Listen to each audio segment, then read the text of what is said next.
Good morning, ladies and gentlemen. I now call to order the 104th DAV and DAV Auxiliary National Convention.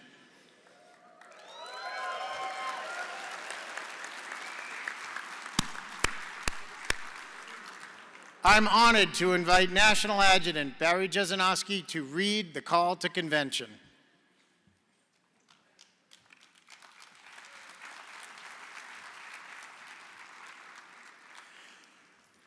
Good morning. The Constitution and bylaws of DAV, Disabled American Veterans, state that the supreme legislative powers of our organization shall be vested in an annual national convention composed of the national officers and representatives of the state departments and chapters. As National Adjutant and Secretary for this event, I'm honored to officially declare the 104th National Convention of Disabled American Veterans to be convened in Orlando, Florida at 8:30 a.m. Saturday, August 1st. Consideration and disposition of business brought before this convention shall be conducted in accordance with the national Constitution and bylaws now in force. Thank you, Barry. Please silence your cell phones and other mobile devices. Please rise. Here to present colors is the Orlando Police Department. Present colors.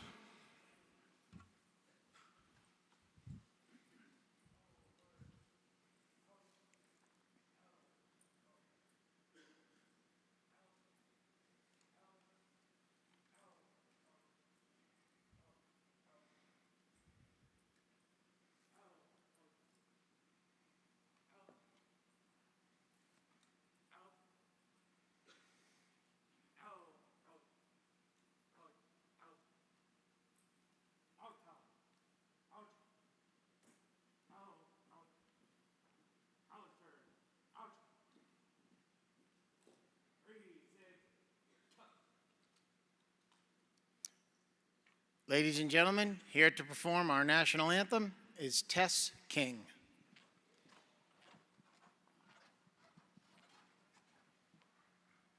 Oh, say, can you see by the dawn's early light what so proudly we hailed at the twilight's last gleaming, whose broad stripes and bright stars through the perilous fight o'er the ramparts we watched were so gallantly streaming, and the rocket's red glare, the bombs bursting in air, gave proof through the night that our flag was still there.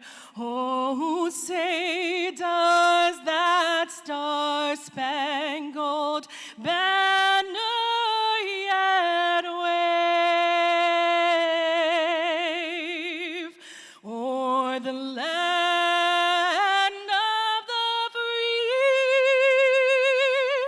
and the home of the brave?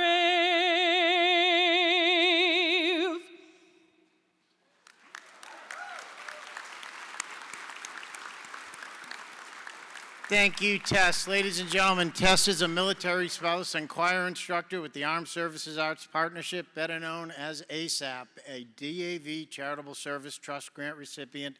Wonderful job, Tess. Thank you. Now, please remain standing and join me in reciting the Pledge of Allegiance. I pledge allegiance to the flag of the United States of America and to the republic for which it stands, one nation, under God, indivisible, with liberty and justice for all.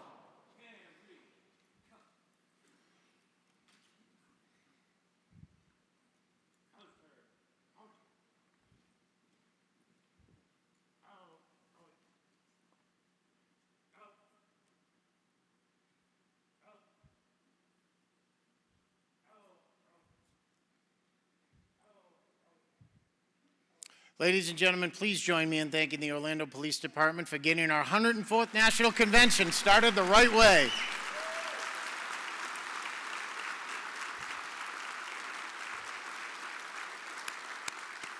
Now I'd like to call on our National Chaplain, Deborah Varner Dancer, to lead us in prayer.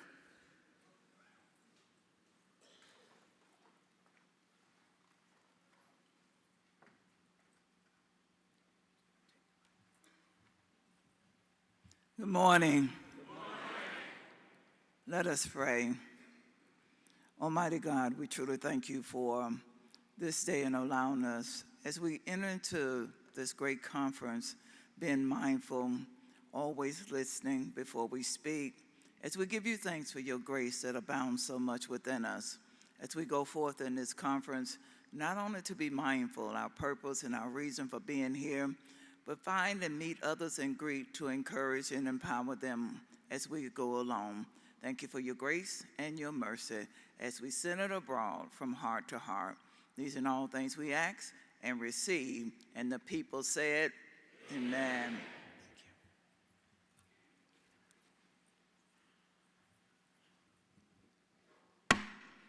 Please be seated.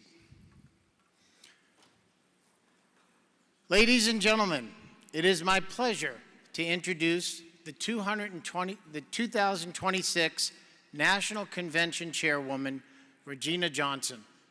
Regina served in the Army from 1976 to 1996, retiring as a Sergeant First Class.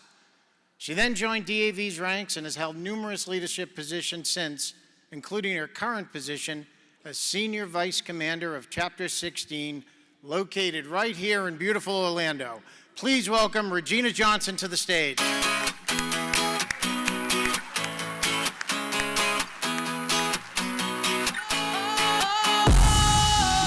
Sometimes I get a good feeling, yeah.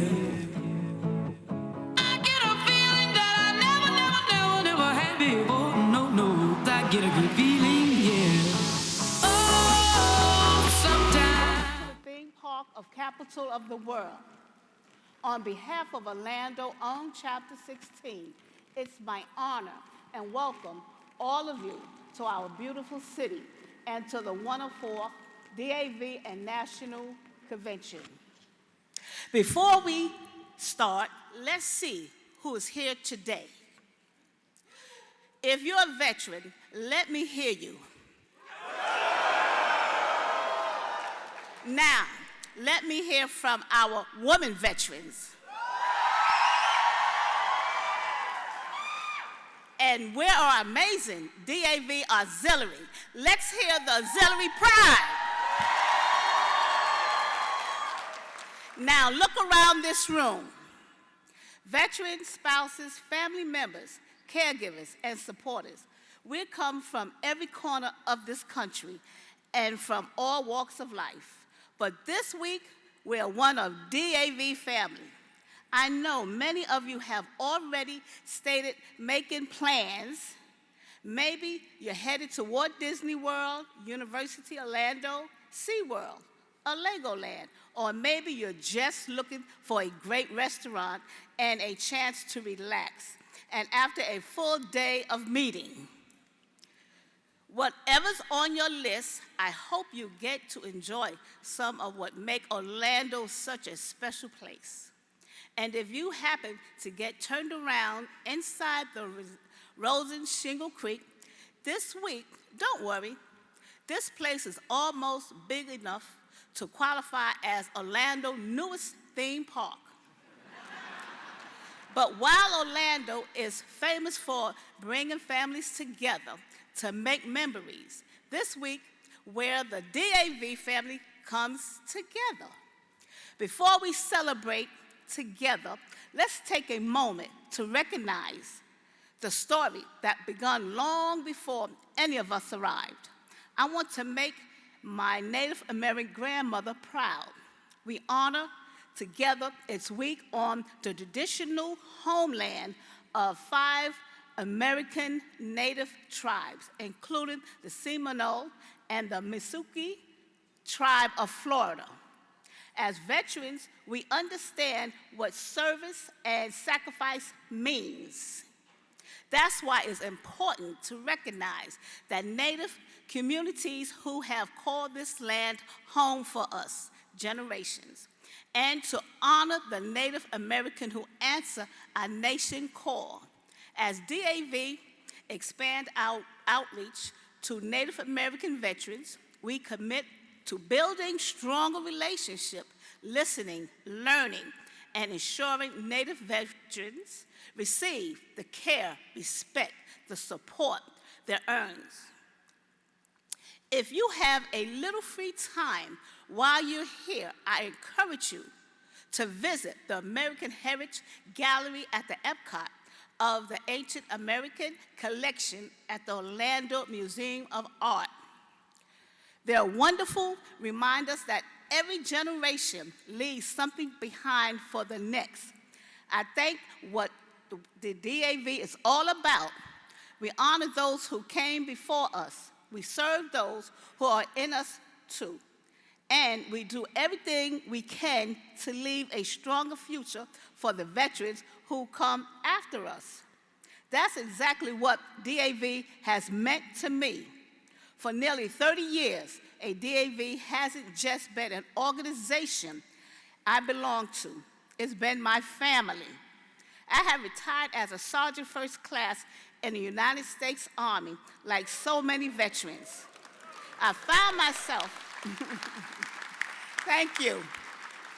I found myself asking a simple question, what's next?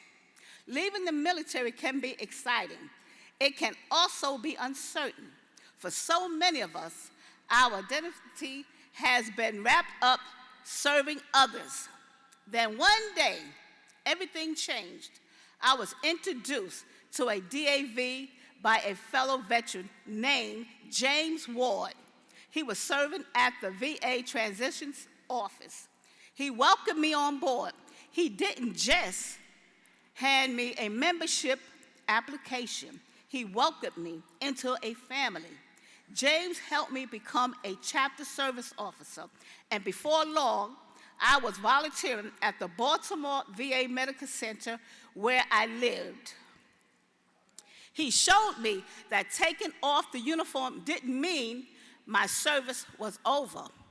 It simply meant I had a new mission. As many of you already know, that what DAV does, it brings us together. It gives us purpose, and it reminds us that no one has to go it alone. Over the years, I have served as a chapter service officer with Chapter 35 and Chapter 37 in North Carolina. Late became Junior Vice Commander, and today I'm proud to call Orlando home and serve as Senior Vice Commander of Chapter 16. I may not get around like I used to, but DAV still gives me a way to make a difference, whether it's supporting caregivers or visiting veterans in a local nursing home. I learned there's always another way to serve. For that, I am always grateful. I also like to recognize two people. Mentorship has meant so much throughout my DAV journey. Chapter 16 Commander Layman Rose. Thank you for your friendship and leadership. And past National Commander and Chapter 16 Adjutant Dennis Joyner. Thank you for your guidance, your encouragement, and your example of servant leadership. Over the next few days, something remarkable is going to happen. Remember, traveling here, everyone comes around America. Different generations, different branch of the service, different areas, different background. Yet, we unite by one mission: to ensure veterans, their family, caregivers, survivors receive the care, the respect, the support they earn. That kind of unity that doesn't happen by accident. It takes a credible team of working behind the scene. I like to thank National Commander Coleman Need. I like to National our National Line Officers, the National Executive Committee, National Adjutant Barry Janoski, Executive Director Jim Marnoski, and Cody Van Bos. Our outstanding national staff, everyone who works so hard to make this convention possible, and the family who comes supporting each of us as we serve long after taking off the uniform. Please join me in thanking them.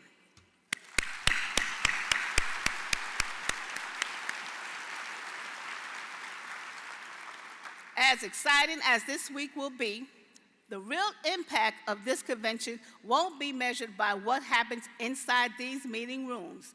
It will be measured by what we'll take home, the friendship, the renew, the new idea we bring back, the inspiration we carry into our department, chapter, and community.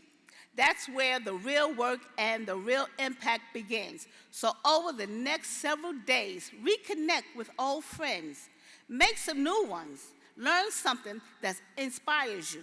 Take time to enjoy everything Orlando has to offer. And most of all, enjoy being together. Thank you for being here. Welcome to Orlando. Welcome home. And welcome to the 104th DAV Auxiliary National Convention. Thank you.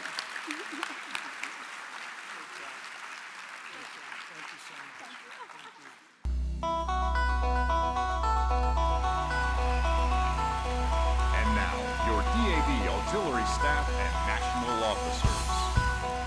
National Auxiliary Adjutant Bunny Klaus of Kentucky.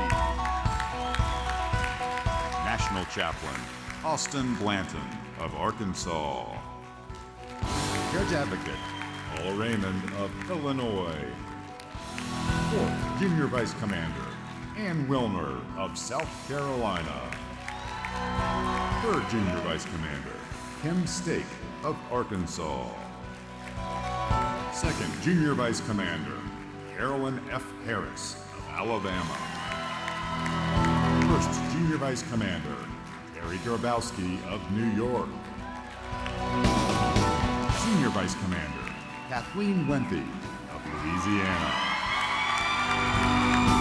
Your past Auxiliary National Commander Christopher Easley of Oklahoma. Your DAV Auxiliary National Commander Melissa Pierce of Iowa.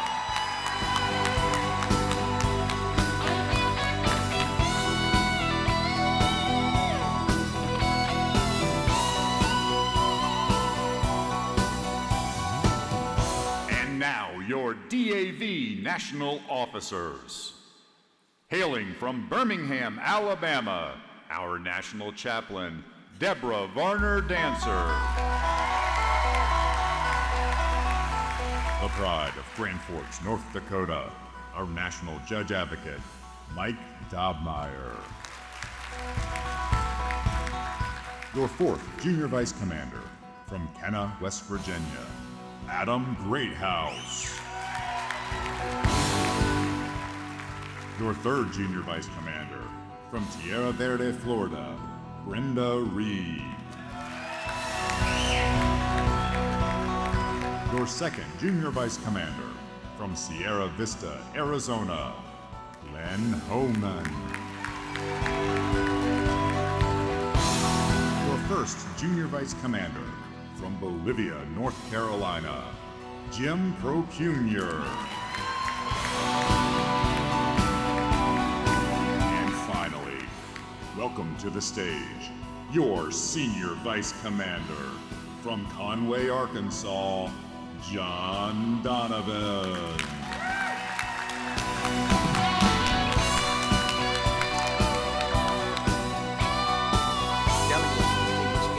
Fellow DAV members, 1 year ago in Las Vegas, you placed your confidence in a Marine, a public servant, and a lifelong advocate for veterans by electing Coleman Nee as our national commander. A service-connected disabled Marine Corps veteran of the Persian Gulf War, former Massachusetts Secretary of Veteran Services, and a dedicated DAV Life member from Chapter 3 in Dorchester, Commander Nee accepted the responsibility of leading this organization with humility, purpose, and an unwavering commitment to those who have worn the uniform. The past year has tested that commitment. It has been a year marked by uncertainty, by repeated threats to veterans' earned benefits, and by challenges that demanded vigilance from every corner of the veterans community. Yet it has also been a year of meaningful progress, of strengthening our voice, advancing our mission, and proving once again that when veterans stand together, they cannot be ignored. The true measure of a leadership is not found when the road is smooth, but when the mission becomes difficult. In those moments, Commander Nee led the steadiness, conviction, and resolve. From the day he accepted the gavel, Commander Nee pledged to be a voice for veterans and for the leaders who serve them across this nation. He has kept that promise, whether walking the halls of Congress, standing alongside chapter and department leaders, or meeting veterans and communities across America. He has led by example. He has reminded us that advocacy does not begin in Washington, it begins in our hometowns, where veterans are visible, engaged, and leading from the front. Marines have a saying, every Marine is a rifleman. It is a philosophy that speaks to readiness, responsibility, and the understanding that every Marine has a vital role in accomplishing the mission. Commander Nee challenged DAV to embrace that same mindset when it comes to membership. Every member is a representative of this organization. Every conversation is an opportunity to share the mission. Every interaction is a chance to serve. Every meeting, every event, every handshake has the potential to connect another veteran with the benefits, fellowship, and purpose that they have earned. That simple but powerful philosophy has become a defining theme of his year as National Commander. Today, we hear from a leader who has never forgotten that service, is measured by not by title, but by action. A leader who believes that DAV's strongest strength is not found in this convention hall, but in the nearly 1 million members who carry our mission into their communities every day. Ladies and gentlemen, it is with great pleasure that I introduce to you your National Commander, Coleman Nee.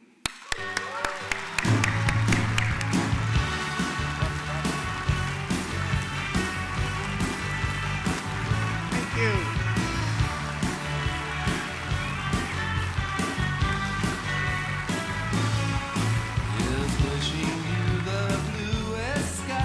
Thank you, John.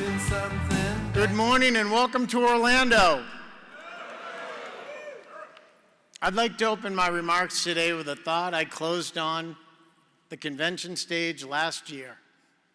Non nobis solum nate sumus. Not for ourselves alone are we born. It is a line from Cicero's work on duties. I first read it in high school Latin class, and it's something I've carried with me throughout my life. My time in the Marines, working for the veterans of Massachusetts, and as a proud member of DAV. It speaks to an obligation that each of us has that's beyond us. It's a profound line on its own, but Cicero actually continues the sentence in his works. The full version is even deeper. Not for ourselves alone are we born. Our country, our friends have a share in us. They have a share in us. He's talking about selflessness. It isn't just a good quality of nice people. No, Cicero argues it's the very reason we're created. Being in service to our country and our friends is an obligation. And I feel that when we fulfill that obligation together, we create a strong community. This past year, I traveled all over the country to meet and serve alongside you where you live. I'm proud to stand before you today to report that members of DAV and its auxiliary unequivocally represent the selfless service demanded of all of us. You embody what Cicero wrote more than 2,000 years ago. DAV is not a meeting. DAV is what happens when we get beyond four walls, roll up our sleeves, and get to work. Community involvement is the connective tissue that runs through our entire organization. It's the engine that drives everything else: our membership, our public perception, our legislative buy-in. You know this, and I've witnessed it. One of the first places I visited after our Las Vegas convention was Antioch, California, for the Stand Down on the Delta. It was a 4-day event organized by the incredible J.R. Wilson of California and put on by an incredible team of nearly 900 volunteers. Close to 600 veterans who are homeless or at risk came out to the Contra Costa County Fairgrounds for the Stand Down. There, these veterans were able to meet with 70 different organizations across the state of California, including the VA, that could provide them support and services. But the numbers weren't what impressed me most about this event. It was the genuine hearts of JR, his family, and all the volunteers for the veterans that they served that stood out most to me. The whole time they never stopped, making sure items were stocked, distributing food and clothes, ensuring people were comfortable, handling the logistics of such a big event. Yeah, they were busy for sure, but never so much that they didn't treat every single veteran there with the highest level of dignity. They truly, deeply care for the men and women who came. About 170 veterans who attended stayed overnight at the site. JR had set up a tent city to house those who needed a place to stay.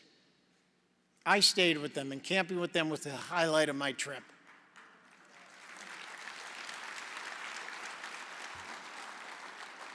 At night, we sat around. I learned their stories and about their lives. I was reminded how strong the common bond of service is among veterans, that we all want the best for each other. And no matter what circumstances we find ourselves in, we can build one another up. It was a great start to the year, and it energized me, and man, I needed it. My predecessors had advised me as National Commander that it is a marathon, not a sprint. And that's true. What they didn't tell me is that you sprint the whole marathon. Thanks, guys. After California, I had the opportunity to work with my auxiliary unit, my own, Unit 3 in Massachusetts. We worked on project at the Spinal Cord Injury Unit at West Roxbury VA back in Massachusetts, hosting dinners, playing bingo with the veterans there, and visiting with the patients there. In DC, I was alongside my fellow DAV members there to serve Thanksgiving dinner for elderly veterans who didn't have anyone to share a meal with. In Arizona, we helped a veteran with yard work so he wouldn't get fined by his county and could stay in his home. In Minnesota, we replaced a roof and did mold cleanup for a young veteran and his family. Then we built a wheelchair ramp for a Vietnam veteran at his campground so he could use his trailer there. In West Virginia, we volunteered at a Fisher House, serving meals to the staff and guests there. There was the homeless veteran stand down at national headquarters and the DAV 5K in Cincinnati. We held the National Disabled Veterans Golf Clinic in Iowa and the Winter Sports Clinic in Colorado.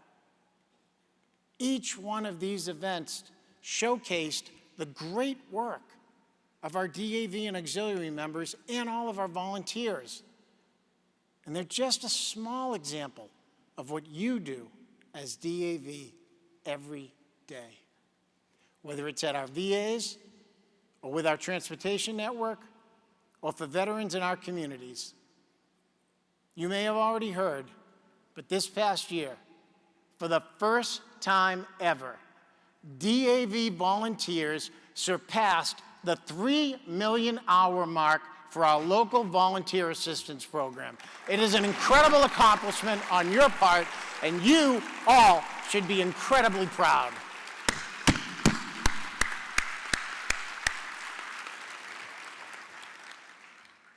Now for my reflections. As your national commander, it was an absolute privilege to be invited to all these events and to converse with so many of you. It fed my soul to be on the ground, helping veterans everywhere I went. It was an honor to represent every one of you before our nation's lawmakers and to be your voice when it needed to be heard. As my time in this position comes to a close, it would be disingenuous of me if I didn't share my perspective from this view. Here are 5 things I'm walking away with that I hope you take to heart. The first speaks to what I alluded to a few moments ago. I've always known we had many people with big hearts and a spirit of service. What I didn't realize was truly how tremendous the volunteer spirit is in our ranks. It is much bigger than I thought, much bigger. What we see on social media or in the news or in DAV magazine, that's just the tip of the iceberg. There are so many of you who are quietly doing your thing, not for recognition or accolades, but because it is the right thing to do, and you just want to help your brothers and sisters in arms. I respect that quiet professionalism. What I would challenge us to do, though, is share more. Hearing about service inspires others to volunteer. That means we can help even more veterans. That's why DAV Community Impact Day has been so successful. It created a cascading effect, doubling in size every year. We have so many amazing members doing innovative projects around the country, and we need to find ways to connect and talk about these things beyond this convention and beyond our midwinter conference. Just being present at all of these events was such an education for me. There is so much we can learn from each other. And I must say that without the auxiliary, of which I am a very proud member, a lot of these opportunities would not exist. They are the driving force behind so much of what we are doing at the local level. And that's the second thing I'm walking away with. Successful chapters and departments have strong working relationships with their auxiliary counterparts. Through collaboration, the auxiliary is a force multiplier. If you're part of a chapter or department and aren't completely in lockstep with your auxiliary, you aren't doing everything you can for veterans in your area.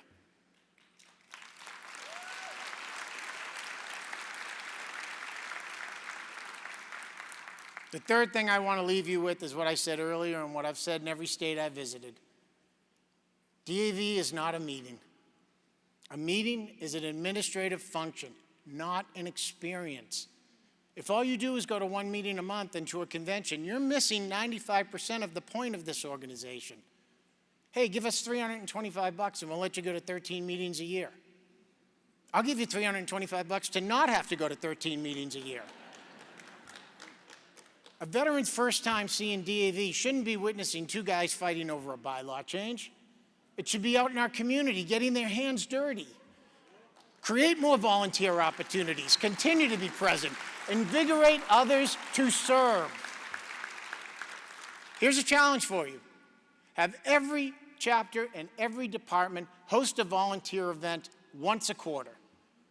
Younger veterans will see you, and they'll see us as more than just a traditional VSO. And that's the fourth thing. Those younger veterans need us more than they may realize. We continue to see people struggling with transition, but we can help. Regularly ask yourselves what you're doing to spread the word. Does every veteran in your town, young or old, know what we offer? And keep up the great work here. We hit our annual recruiting goal for new members for the first time in several years. And that's thanks to you getting out there.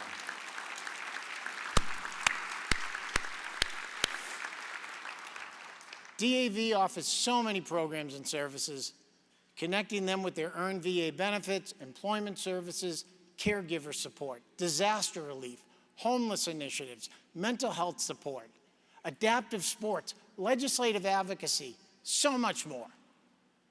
They're national programs driven by what you say are the needs of what you're seeing in your communities. And that's why we're expanding and leading into areas like psychedelic-assisted therapies, where there is very promising research and results on how we can help veterans heal and overcome the lingering scars of war. And it's why we're committed to, thank you. It's why we're committed to reaching veterans in historically underserved communities like those of the Native American veterans. Just last month, I had the opportunity to travel to Navajo Nation to gain a better understanding of the needs and challenges of its veterans. It's a sprawling territory of 27,000 square miles across rugged desert terrain in 4 states, and of the estimated 30,000 Navajo veterans alive, about 14,000 are said to live on Navajo Nation's reservation. Every veteran I met there was extremely proud of their service and that of the legacy of the famed Navajo code talkers of World War II. But they also live in some harsh conditions. 35% of the veterans on the reservation, they don't have electricity or running water. Most have never had it. Their access to health care can be extremely limited. For one veteran I met, the only way he could get to his dialysis appointment is to walk 2 hours through the desert. And after his treatment, he walks home. Another veteran told me his primary care physician is in Las Vegas. It's a 12-hour round-trip drive for him. I've done social service work for a long time in my career, and I have never seen anything like what I saw on that reservation. We at DAV have made a commitment to help our Native American brothers and sisters access the benefits and care they earned from their service, but I'll be honest, my visit was met with a healthy amount of skepticism by some of the veterans I encountered on this visit. They'd heard it before. They told me. And many of the promises made by others haven't been promises kept. I'm here to say that's not going to happen with DAV. Keeping our promise to those who served is more than a tagline. It is an ethos we live by.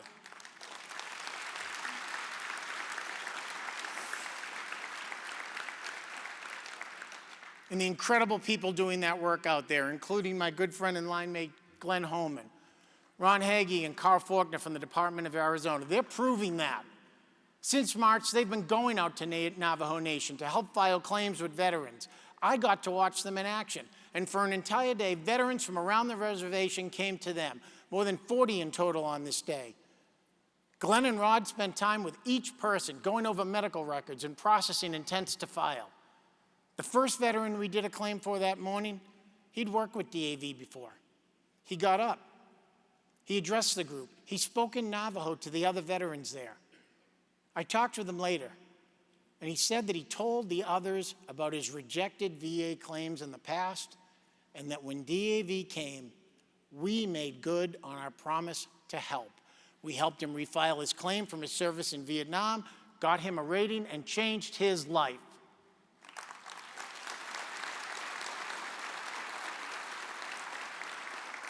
He told the others that you can believe these guys. You can believe DAV because they're backing up what they're promising.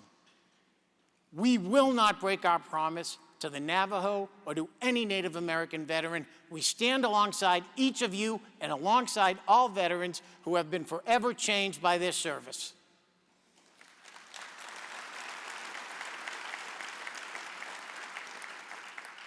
Which leads me to my 5th takeaway. When we're out there in our communities, we're building support for our legislative efforts nationally. Look, make no mistake, we are entrenched in a fight right now on Capitol Hill.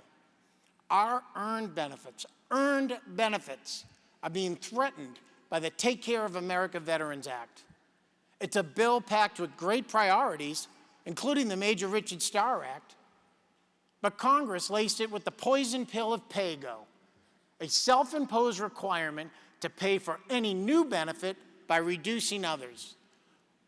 More clearly, Congress wants to balance the budget on the backs of veterans. They expect us to take the bait of the good that the TCAVA offers and accept that more than 1.5 million of our brothers and sisters may have benefits cut to settle the tab. Is that what any of us want? I didn't think so. We've been here before. And just like before, we won't back down.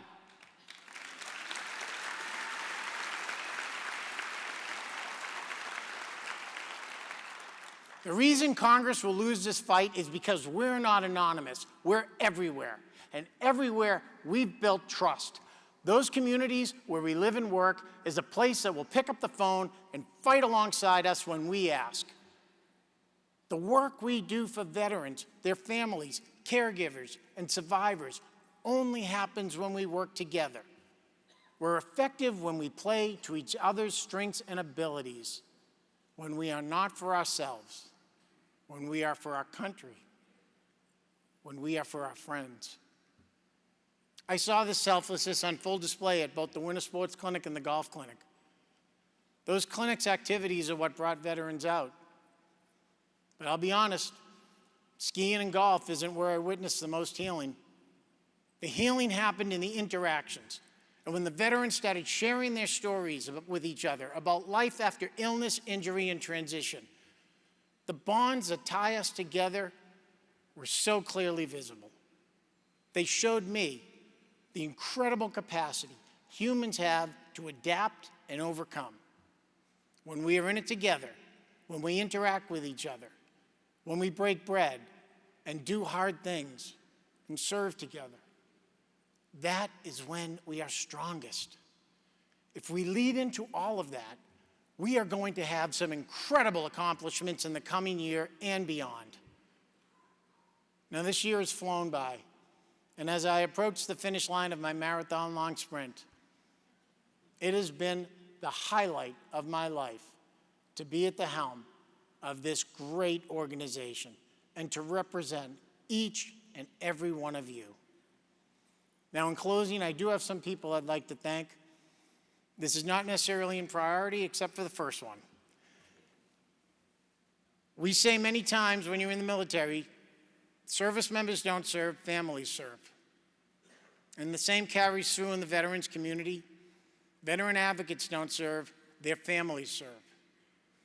That's true for my family as well. And I could not do any of this work without the amazing support of my family, my children, Jack and Kate, and my wife of 33 years, and partner and best friend, Karen. Thank you so much for all you do for me. Thank you for everything you've done for this organization. I deeply appreciate it.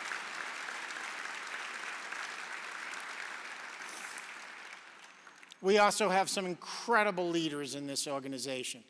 I was so privileged to be mentored by so many past national commanders, and more every day I was in contact with or being mentored, being given guidance and support from the incredible leadership team at DEV that starts with our National Adjutant, Barry Jesenowski. Barry, thank you so much for everything that you've done for me. You are an incredible leader, and I will always appreciate this and the relationship that we've had and been able to develop. The same goes for Cody Van Boxel and Jim Marzlik. Great leaders doing amazing work every day on our behalf. And they literally get up every day through the hard times and the good and just get the job done. Thank you, gentlemen, for everything that you do for us, and thank you for everything you've done for me. I deeply appreciate that as well.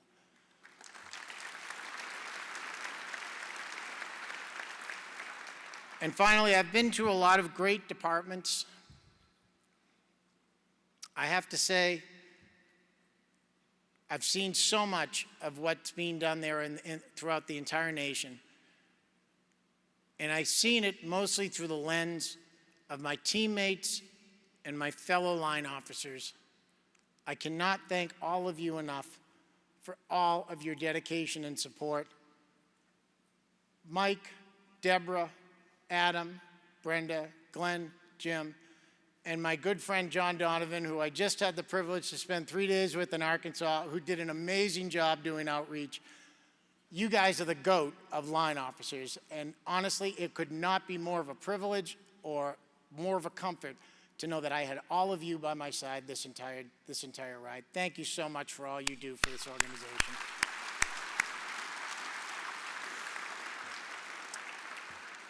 And lastly, despite all I've been to all those departments, I do have a home. That home is the Commonwealth of Massachusetts and the team that I was with when I first started this journey. And I thank all of you for all of your incredible efforts, for your friendship, for your mentorship, for your guidance and your support, starting with Dan Stack, who recruited me into DAV and has been an incredible mentor to me throughout his entire career, my entire career in this organization. I know Don Horton, our National Sergeant of Arms. Don, thank you for your service. Thank you for what you do. And I couldn't be more blessed with a Chief of Staff. Mike Valier and his wife, Kayla, you guys are absolutely the greatest. Thank you so much. I could not have done this without you, Mike, and you're an amazing leader. Thank you. And I appreciate everything you do, rolling up your sleeves every day to help veterans, both whether it's in Massachusetts or wherever they are. And again, I really have to thank all of you. All of you. You are my community. You are my friends. And all of you are the people I think of when Cicero's words come to mind. Not for ourselves alone are we born. It has been an incredible year. I have been immensely privileged to be your national commander. I look forward to this convention. Now let's get to work. Thank you. Thank you. Thank you very much. Thank you. Thank you.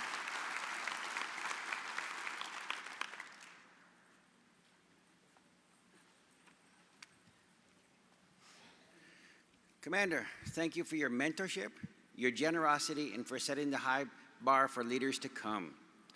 I move to accept the National Commander's Report. May I have a second? Mike Valila, Chapter 4, Massachusetts. I second that motion. Thank you. All those in favor signify by saying aye. Aye.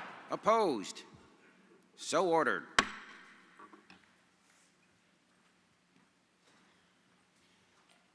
Thank you, John. Now let me introduce the governing body of this fine organization, your DAV National Executive Committee. Ladies and gentlemen, please stand and be recognized.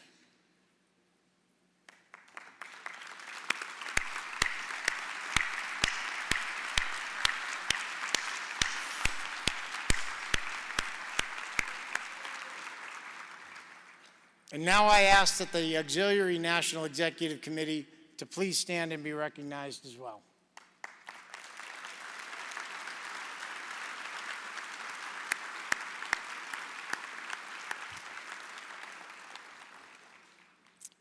And now it is with great pleasure that I introduce our next speaker, our Auxiliary National Commander, Melissa Pierce. She is my auxiliary commander. Melissa's deep connection to the military and the auxiliary began early when she joined as a junior life member in 1989. She was raised by a dedicated combat veteran, a Marine who earned 3 Purple Hearts during 3 tours of service in Vietnam, and a mother who served our nation as a Navy nurse. Both her parents were deeply involved in DAV and the auxiliary, instilling in her the values that guide our leadership today. Melissa's commitment to our mission has spanned decades and reached every level of leadership. In her home state of Iowa, she has climbed the ranks from a unit level to State Department commander, and she currently serves as the Department of Iowa adjutant, a position she has held for the past 6 years. Her influence extends far beyond her home state. As a representative for District 15 at the National Executive Committee and the Auxiliary National VA Volunteer Services representative. Since 2018, she's been a steadfast advocate for veterans' families as chair of the Auxiliary's National Caregiver Initiative. Her dedication to veterans continues through her professional work as well. As the DAV Hospital Service Coordinator at the Iowa City VA, Melissa makes a difference every day. She helps veterans access care, resource, and advocacy they need while ensuring that their voices are heard.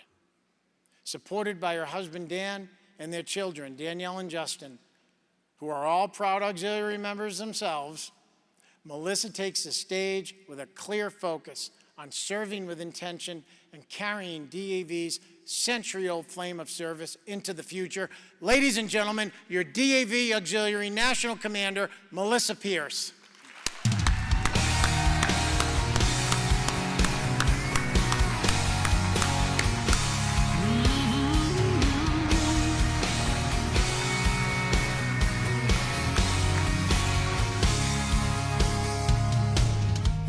Good morning, national officers, past national commanders, delegates, members, and friends of the DAV Auxiliary. It is an incredible honor to stand before you today at our national convention. I'd like you to look around this room. Look at the faces of the people sitting next to you. What you are looking at is an absolute backbone of support for America's veterans and their families. When my term as your Auxiliary National Commander began, I knew we had a massive mission ahead of us. But standing here today, looking out at this crowd, the overwhelming emotion I feel is profound, humble gratitude. I'd like to thank you. Thank you for your hard work, your passion, and most especially your time. Throughout my time in the Auxiliary, I have been consistently struck by a single powerful realization. We are the keepers of a century-old flame. When the DAV Auxiliary was founded back in 1922, it was built on a foundational truth, that the family of a veteran serves a role just as vital as the veteran themselves. Today, that legacy isn't just a chapter in history book, it is a living, breathing force. We often talk about honoring that history, but the true honor requires action. This year, for me, that meant serving with intention. And serving with intention means we don't just show up out of habit. It means we are looking at our mission with fresh eyes and asking ourselves how we can make the most meaningful difference in the lives of those we serve today. It means moving forward with clear purpose. The world changes rapidly, and the challenges our veterans are facing in the community morph every single year. But in a world of constant change, our response remains an unshakable constant, unwavering devotion. And devotion isn't just a word we put on a pamphlet. When we couple devotion with intention, it becomes a force multiplier. We see this intention in motion every time a seasoned member mentors a newcomer. We see it when a unit intentionally adapts its outreach to meet the needs of a young post-9/11 family. It is what drives you to volunteer at the VA hospital, to coordinate local stand-downs, and to answer the call for our caregiver initiatives. And I'd like to look at how that intentional devotion changes lives through our Family Assistance Program. When a disabled veteran's family faces an unexpected financial crisis, the Auxiliary steps in to fill that gap. By providing emergency grants of up to $1,000 paid directly to creditors, we ensure that essential bills are covered, the lights stay on, and homes remain secure during a family's most vulnerable moments. We carry that same deliberate care over to the youngest members of our military families through our DAVA for Kids program. This initiative ensures that children of our ill and injured veterans never feel forgotten. With grants of up to $500, we are helping to make a child's dream a reality. Whether that means sending them to a summer camp, funding extracurricular activities, sports camps, arts camps, or assisting with extenuating needs like braces or back-to-school supplies. We are helping them focus on simply being what they deserve to be, a child. And finally, I am incredibly thrilled to highlight our new DAV Auxiliary Caring for Caregivers initiative. We know that those who look after our wounded veterans carry a heavy, often invisible burden, frequently putting their own well-being last. This new program is our way of giving back to them. By providing up to $250 in reimbursement for self-care and respite activities like massage, yoga, or maybe a quiet afternoon to recharge, we are reminding our caregivers that their health and wellness matters deeply to the family.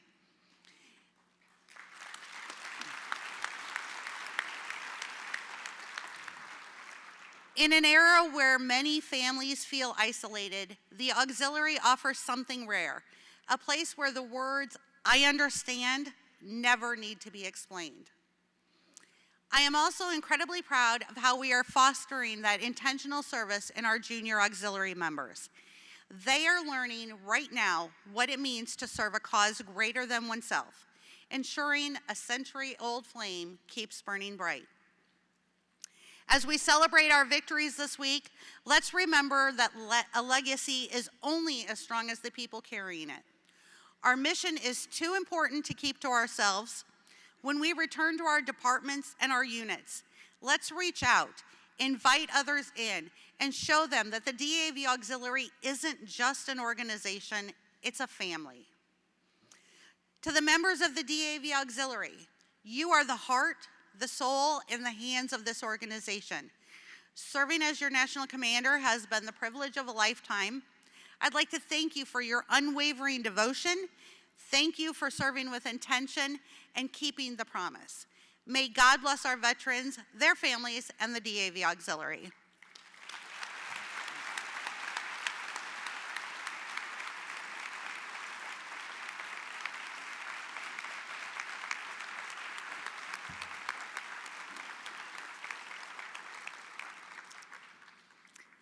Now, as we talk about what it truly means to serve with intention, to bring both meticulous dedication and a deeply compassionate heart to our mission, there is one person here among us this year who embodies those values to the absolute fullest.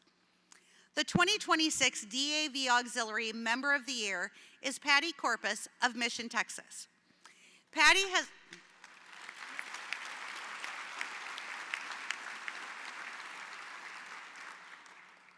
has spent the past 7 years as a dedicated leader with the Raul F. Lopez DAV Auxiliary Unit 95.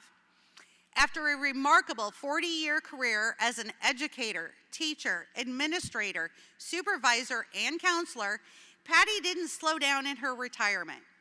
Instead, she devoted her time and talent to serving veterans and their families. Inspired by a family legacy that includes 8 veterans, including her World War II veteran father-in-law, Patty has made service her mission. Since April 2023, she has served as both a Unit 95 commander and legislative chairperson, transforming her local unit through her hands-on leadership and attention to detail. Before monthly meetings, Patty arrives hours early to prepare the facility, set up the charter and flags, organize agendas, share important health information, and ensure members feel valued, even remembering birthdays. She has also opened her home for planning sessions, meetings, and volunteer projects benefiting local veterans. For more than 15 years, every Tuesday morning at 7:15 a.m., Patty has been at the McAllen VA Clinic helping provide coffee and food for veterans arriving for appointments. Her dedication has earned her recognition from the VA Texas Valley Coastal Bend Healthcare System for contributing more than 300 volunteer hours in both 2024 and 2025.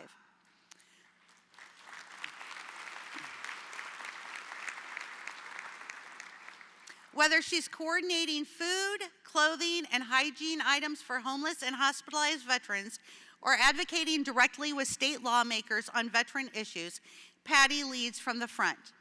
Known for her humility, compassion, and tireless work ethic, Patty embodies the spirit of service that defines the DAV Auxiliary and represents the very best of our organization. Please join me in welcoming and celebrating our 2026 Auxiliary Member of the Year, Patty Corpus.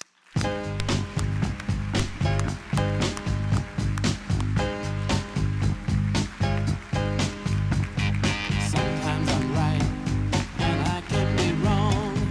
My own beliefs are in my song. A butcher, a banker, a drummer, and then makes no difference what group I'm in. I am everyday people.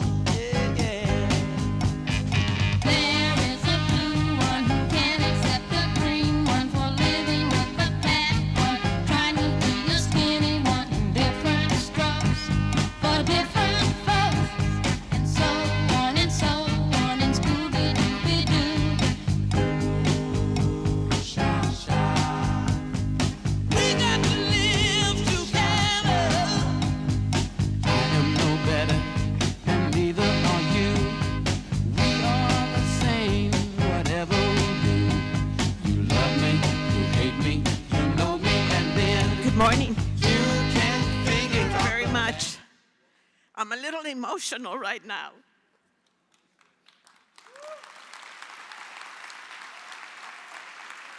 Not because I am nervous, but hearing it from somebody else read what I've done just gets me very emotional.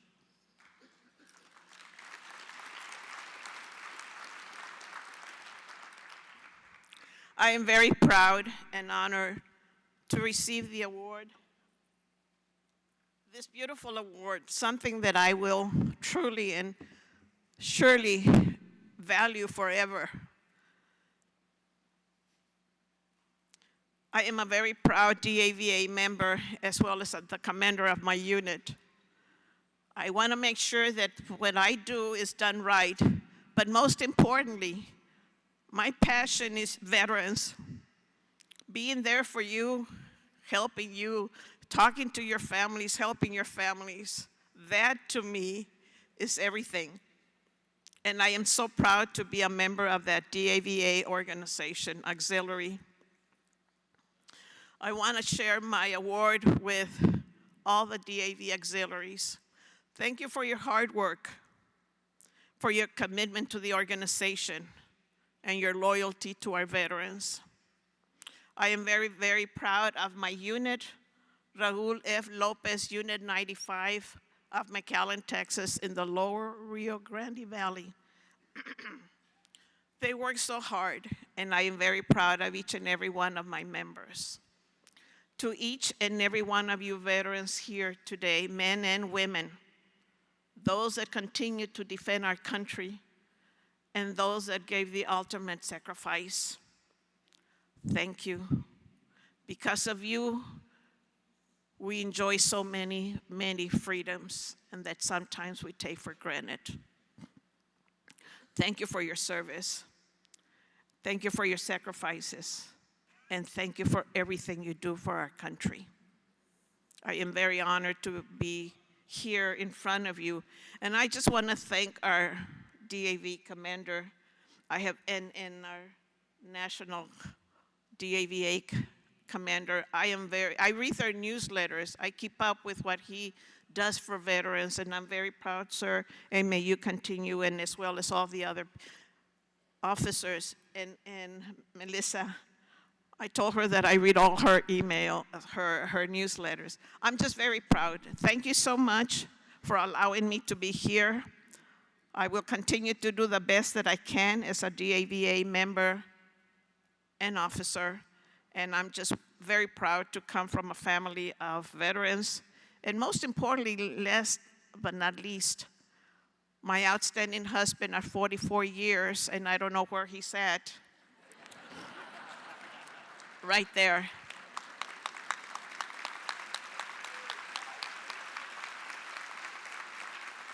He's been my biggest supporter. He's there for everything, and he's the one that encourages me to do the things that I do. He's such a good man, and for that I am very grateful, and I appreciate everything you do, Urban. Thank you again, and I am very honored to be here with you today. Thank you.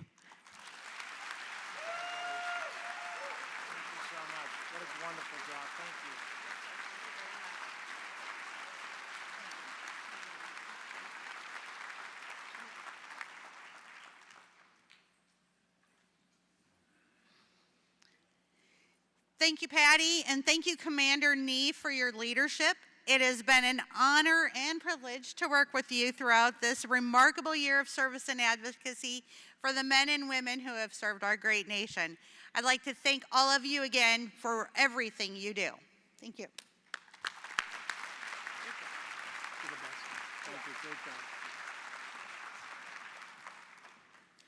Thank you so much, Commander. I am now honored and privileged to introduce a businessman, author, and an unwavering advocate for veterans, the Honorable Paul Lawrence, PhD, VA's 11th Deputy Secretary. As an Army veteran himself, Deputy Secretary Lawrence's father was served in combat in Korea or in Vietnam. His uncle gave his life for this nation at Normandy in World War II. He served as VA's Undersecretary for Benefits from 2018 to 2021, working tirelessly for veterans, their families, caregivers, and survivors, while leading more than 24,000 employees and overseeing the distribution of more than $118 billion in direct benefits to veterans. Deputy Secretary Lawrence has served as a senior executive in some of the nation's largest accounting firms and companies, and written extensively from his experiences in management, government, and technology. Ladies and gentlemen, please join me in giving a warm welcome to Deputy Secretary Paul Lawrence. I got my head out the sunroof, I'm blasting our favorite tunes. I only got one thing on my mind. You got me stuck on the thought of you. You're making me feel brand new. You're more than a sunshine in my eyes. You got those pretty eyes in your head, you know it. Thank you, Commander Nee, for that kind introduction and for the invitation to join you today. It's good to be with you again here in Orlando. I want to begin by sharing a story of a veteran who was honored in Arkansas last month. The event was in Little Rock at the state capitol on July 7th, celebrating the life and service of Maurice Britt, a native son of Arkansas. The ceremony included the unveiling and dedication of a stone bust for Mr. Britt. Now, let me tell you, he was no ordinary man. Born in 1919 in rural Arkansas, he was an exceptional student and athlete, valedictorian of his high school class, recipient of an athletic scholarship to the University of Arkansas in both baseball and football. Not surprising that he dominated, he was 6'4", and with his size 13 feet, earned the nickname Footsie. Yeah, this is true. Drafted by the Detroit Lions in 1941, he played 9 games in the NFL and scored a 45-yard touchdown, an Arkansas boy making the state proud. But Footsie's NFL career was cut short in December 1941 when he was called to active duty. He already earned his commission as an infantry lieutenant through ROTC at the University of Arkansas. Lieutenant Britt became an infantry platoon leader, and in October 1942, his division, under the command of General George Patton, participated in the amphibious attack into French North Africa.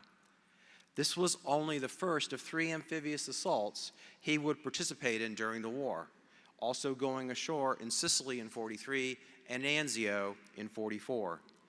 And along the way, Lieutenant Britt demonstrated levels of courage and valor that are simply hard to describe. In September of 1943, after taking command of his company when his captain was wounded, he led an assault and destroyed a German machine gun position. For that action, he earned the Silver Star, the first of his 4 Purple Hearts. In October of 43, he again was involved in heavy combat in Italy. For that action, he received the Bronze Star for valor. And on November 10, 1943, Lieutenant Britt led a small group of men in repelling the counterattack of over 100 Germans. Disregarding grenade and automatic fire, he led the assault, throwing grenades, firing his weapons, and continuing to lead after being shot in the side and with grenade fragment wounds to his face, chest, and hands.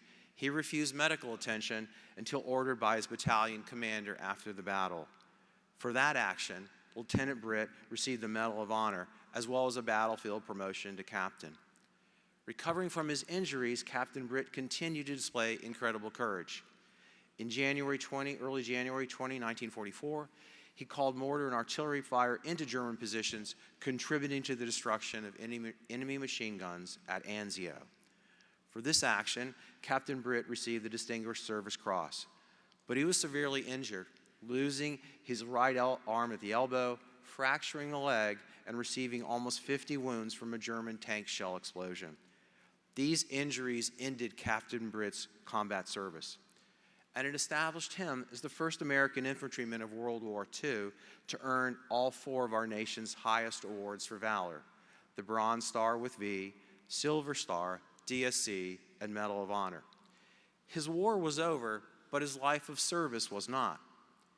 The measure of his life was never the medals he wore. It was about the service he rendered. Britt went on to serve 2 terms as Lieutenant Governor of Arkansas. He devoted the years that followed to public service, and he demonstrated something every veteran understands. Service doesn't end when the uniform's put away. Service is who you are. For men like Lieutenant Britt, service was a way of life. And for more than a half a century after the war, Maurice Britt trusted VA with his care. In fact, he spent his last days at our hospital in Little Rock before he passed in 1999, and now lies in eternal rest at our VA's Little Rock National Cemetery. As Deputy Secretary, Britt's story is one I reflect on with great humility and deep respect, because caring for veterans is more than our mission at VA. Caring for veterans is how we fulfill our nation's promise to men and women who have worn our uniforms. But we can never fully fulfill that mission, that promise, without trusted partners like DAV, also committed to that promise, to that responsibility, and to that accountability.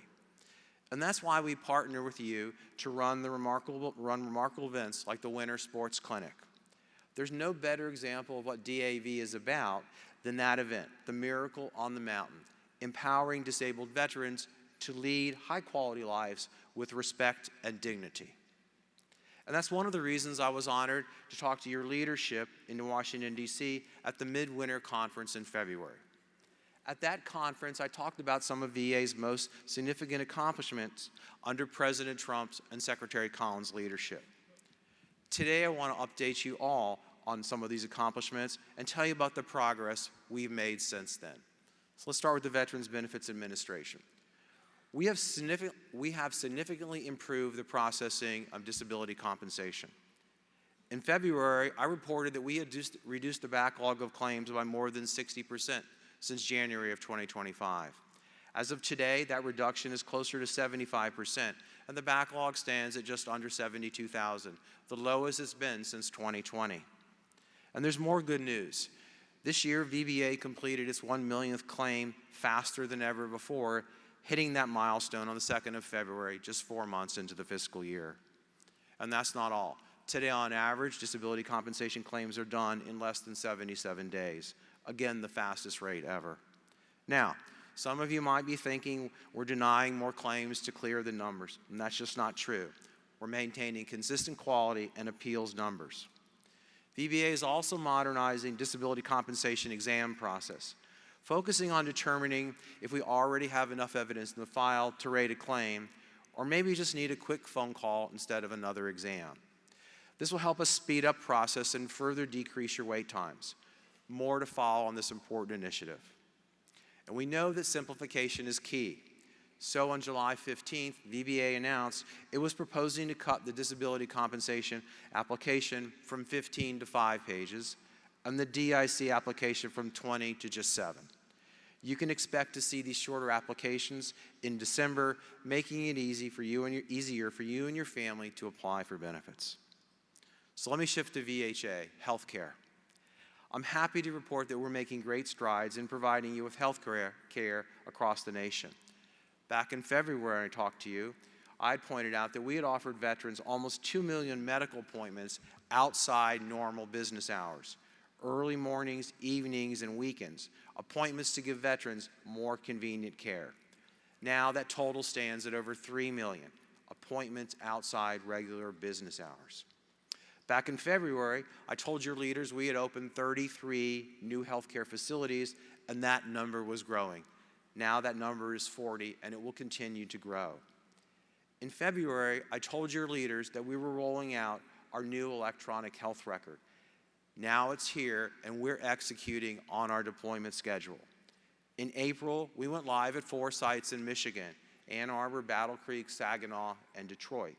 In June, we went live at 4 more sites in Ohio and Kentucky: Cincinnati, Chillicothe, Dayton, and Fort Thomas. And literally, in 3 weeks, almost to this hour, we will go live in Indiana at Fort Wayne, Marion, and our Indianapolis medical centers. October, we'll go live in Anchorage, Alaska, Cleveland, Ohio, and in 27 and beyond, we will go live at more sites, and we will complete all 170 sites by 2031. The new EHR will make it easier and more efficient for veterans to gain access to care at VA, and easier for VA employees to provide care to our veterans, the care that they've earned. This is great progress, but we're not resting there. We're not limiting ourselves to just implementing the new EHR. We're also focusing on the entire structure and organization of our healthcare system, the largest VA restructuring in 30 years, to make the delivery of care better, faster, and more efficient for our veterans. If you're concerned about this restructuring, please know that it's much more than streamlining. We have 4 clear goals: improve healthcare quality for our veterans, empower local hospital directors, eliminate layers of bureaucracy, ensure consistent application of VA policies across all medical facilities. And here's what restructuring is not. It is not a reduction in force of VA employees, and it is not, absolutely not, an effort to diminish direct care for veterans. It is, in fact, a well-thought-out plan to increase the scope, quality, and timeliness of VA care. In May, we announced that VHA had begun realigning senior executives and staff to establish the baseline of the new VHA structure. And just last month, we announced the formation of the new Health System Area Executive Directors and the reduction of our VISNs from 18 to 5. And for those of you who have heard about our recent leadership changes at the Veterans Health Administration, I tell you not to worry. Yes, we changed our Undersecretary for Health, but we have a deep bench of leaders at VHA, and it's inevitable that people move on. It's expected and routine, especially as we approach the 2nd year mark of this administration. Our new acting Undersecretary of Health is John Figueroa. We call him Fig, a visionary leader with 36 years of experience in healthcare. He founded and was CEO of a company dedicated to innovative pharmacy solutions. Before that, he was CEO of the nation's largest behavioral health pharmacy. And more importantly, John is a fellow Army veteran, a former infantry officer, Ranger, and Airborne qualified, who also served in the 12th Special Forces Group. To me, VHA is in great hands. Now, I never want to leave the spectacular work done by our National Cemetery Administration from any list of VA accomplishments. As a group, these are the people who keep the memories of America's heroes alive. Most of them are veterans themselves. In February, NCA earned the highest customer satisfaction award from the American Customer Satisfaction Index by any organization, public or private, for the year 2025. This year, NCA distinguished itself by achieving a score of 98 out of 100. This is the highest score they've ever given to any organization. Not public, not private, not anything, any organization, and they achieved it. To put that in perspective, the average award they give to a government organization is a 70. Now, some of you might know that when I go out and do the visits to the facilities preparing for the electronic health record, I'll hold town halls with veterans in posts around the country. And to date, I've probably talked to and listened to questions from about 1,000 veterans doing that. And at these events, we have outreach teams from the VHA, the VBA, and from the national cemeteries to provide immediately assistance to the veterans in attendance if they want or need help if the question requires. We look up their file. And one of the things I always see is veterans flocking to NCA tables. Many of them are looking for assistance with pre-need eligibility determination, finding out if they or their loved ones are eligible for burial in our cemeteries. And often our NCA teams are there helping them apply for their pre-needs assessment. It's never too early to begin planning, and our folks from NCA are always there to help. So in closing, when people ask you how VA is doing, I trust and hope you'll tell them they're doing well. And I say that because we are doing well, and because we need your help in changing the narrative. In fact, here's what you can say when they follow up and they say, oh, really? Yes. Tell them we are processing benefits fast and improving, that it's easier to access care, and we are following with a great deal of intensity Secretary Collins' guidance to us to put veterans at the center of everything we do. Now, at the same time, we of course remain incredibly interested in what you and DAV are working on, your areas of focus, and your ideas. When Jim Marszalek invited me to join Todd Hunter for a podcast in June, I agreed immediately. Why? Because I value and want to strengthen our partnership with DAV. After all, we work for the same people, we have the same shared mission, and mutual accountability to the veterans we serve.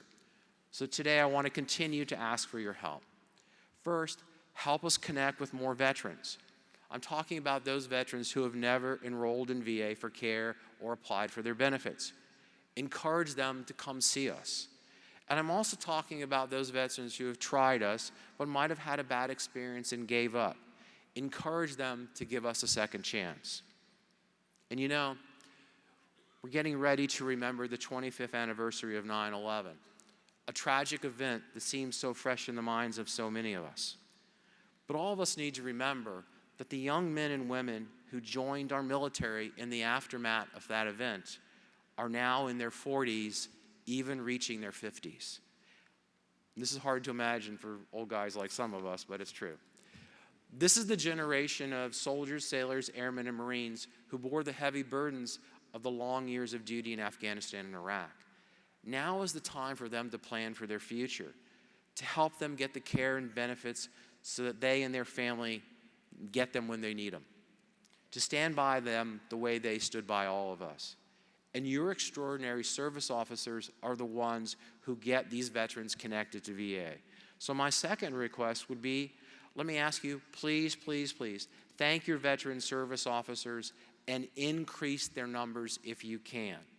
They are doing extraordinary work helping veterans get to VA, helping veterans in ways they may not fully recognize or appreciate for decades to come. But your service officers' work, your work, their work will pay huge dividends to those veterans and families down the road. I know this is true, and I believe you know this is true as well. And last, let's work even harder together to best serve veterans by maintaining strong joint communication channels and actions. And when you receive feedback, especially when things didn't go right from your members, please provide it to us so we can address it quickly. Today we're working hard on transforming VA from a bureaucratic organization to a service organization, where veterans come first in everything we do. We're making VA care and benefits better, faster, and easier to use than ever before. And we value DAV's continued help in that effort. So you know, Maurice Britt was a hell of a soldier. He trusted VA with his care.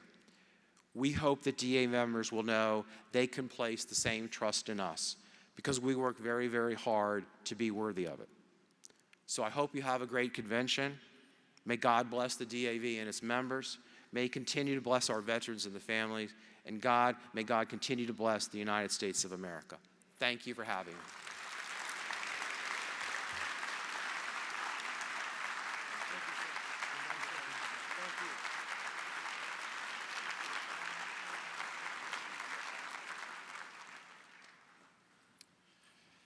Thank you, Deputy Secretary Lawrence. You know, DAV is proud of the work we do to ensure that veterans can access the VA health care they've earned. Few programs demonstrate that commitment more clearly than the DAV Transportation Network. Today, hundreds of dedicated volunteers across the country provide no-cost transportation to and from VA medical appointments, helping ensure that distance is never a barrier to care.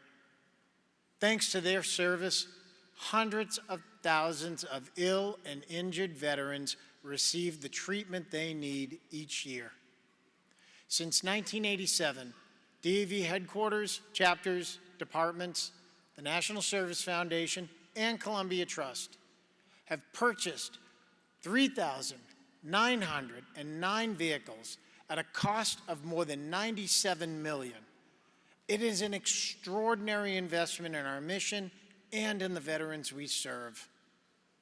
Last year alone, DAV volunteer drivers donated more, get this, 230,000 hours of their time and logged over 9.6 million miles driven on behalf of our heroes.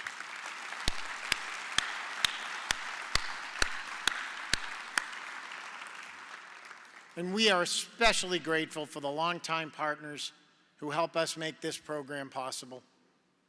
Among them is Ford Motor Company, whose relationship with DAV spans more than a century, dating back to when Henry Ford donated vehicles to help World War I veterans travel to our second national convention.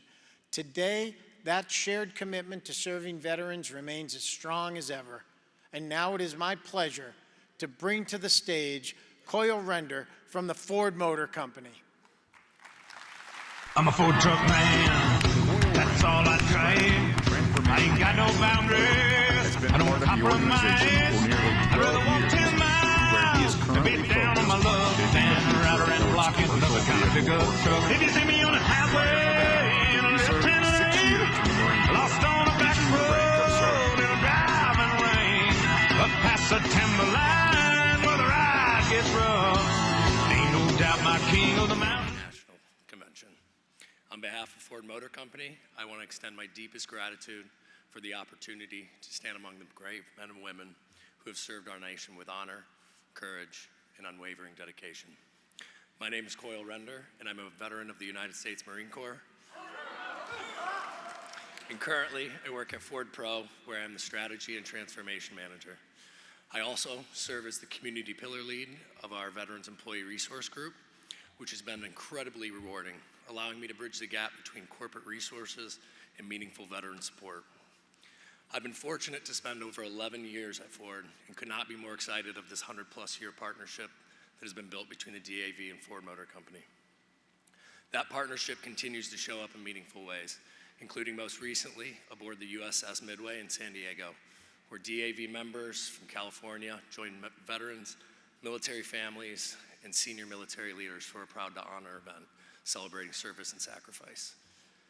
I've been incredibly impressed by the work the DAV does day in and day out to help improve the lives of veterans and their families, from providing thousands of rides to medical appointments each year, to filing claims for benefits, and for consistently advocating for the rights of our servicemen and women.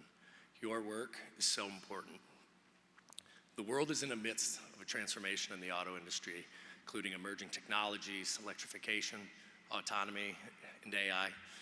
But it is important to view these as opportunities. Opportunities for us to innovate and collaborate to solidify the next 100 years of impact, service, and partnership. Ford believes in the freedom movement for all, which is the same service that you bring to people in uniform. So on behalf of more than 88,000 Ford employees in the US, I want to thank you for your service, your sacrifice, and your continued support of our nation's heroes and their families. I also want to thank you, members of the DAV, for supporting Ford, because we know that when military families buy new vehicles, they prefer Ford trucks, utilities, and cars over any other brand. Our partnership not only amplifies the service that you provide to our veterans, but provides savings to you as members. For more than a quarter century, Ford has supported the DAV Transportation Network, and we are proud to have donated a total of 279 vehicles across all 50 states and Puerto Rico.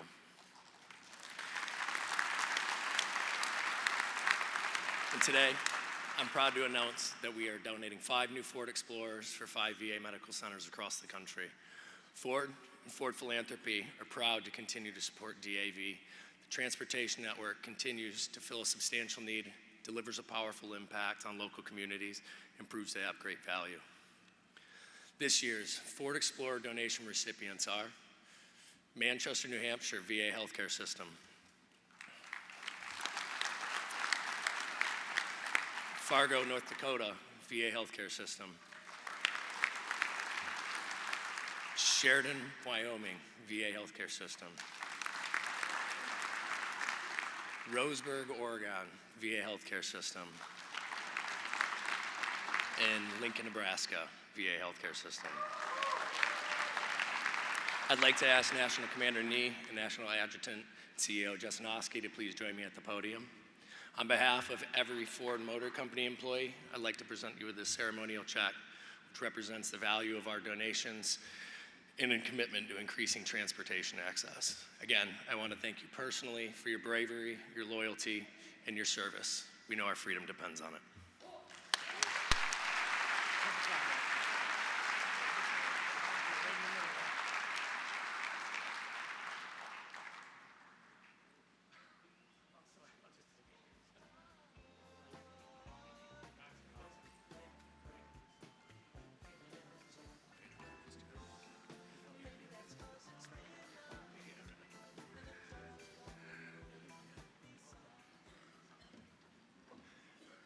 Thank you so much.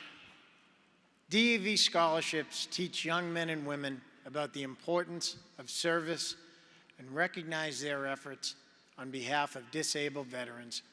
DAV is honored to provide an incentive to these incredible young men and women. DAV scholarships encourage volunteerism and connect future leaders with veterans, building a lifelong bond to our cause and the heroes we represent. Now let's get to know one of these young leaders, this year's TOSP recipient.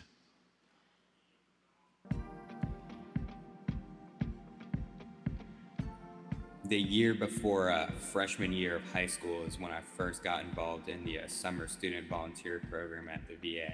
And that's kind of, for me, where the majority of my journey started. What was special about that year was there was a Shark Tank program where we all had to pitch ideas. My presentation was on Mats for Vets. The Mats for Vets program for me was about helping out homeless veterans with PTSD who weren't willing to go into shelters. Because I'd learned through my time that there were many veterans who felt enclosed by the shelters and didn't want to reach out for help yet. And because of that, I was drawn to the idea that there should be a way to help them while they're on the streets, make sure that they're comfortable. The mats contained a little keychain with a suicide prevention hotline and also links to VA services. That way they could still reach out if they needed to, and the help was always available. But it was really there to make sure that they could be comfortable and still maintain the pride that they had as veterans. And he did that on his own. And that's what was so amazing to me, is that a young kid had an idea and said, let me run with this and see how I can make care better for our veterans who are challenged with mental health issues. And, you know, I'm a big believer, if you can do something, get involved. And that's what I saw him do. Over the 5 years I've been volunteering, I've worked in the community living center, helping plan activities for disabled veterans. And that involved, you know, bingo, helping them set up bowling so they could kind of get into sports again. And during that time, I also planted a vegetable garden, and afterwards, they gave the vegetables to the veterans, which was great. The next year, I did physical therapy, and I helped out the techs there. And after that, I worked both as a student mentor and in the Welcome Center. When he first got started, a lot of this is learning about service through my father. My grandfather, he was a pilot during the Vietnam War. He used to always want to tell me about his time as a pilot, talking about flying over, bringing supplies to people, the ins and outs of being a pilot. I remember, you know, for a kid like me, it all felt really foreign almost, like something I couldn't even really imagine. It's great to now hear him acknowledge my father and to say, I want to give back, and find ways to not only recognize him, but all these other great veterans that, you know, have done so much for our country. So very heartwarming. The stories that the veterans passed to me kind of instilled a sense of strength for me. You could really hear the willpower and the fact that times were difficult for them. Things were uncertain. They didn't know where their life was going to go, but they managed to push forward and still tell their story. They have things to be proud of. And I want to be able to be a person who can take pride in my own story and push forward in the same way.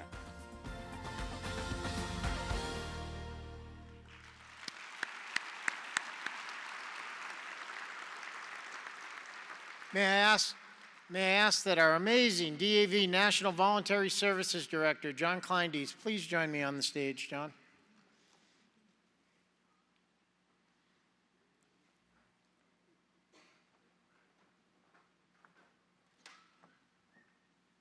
Thank you.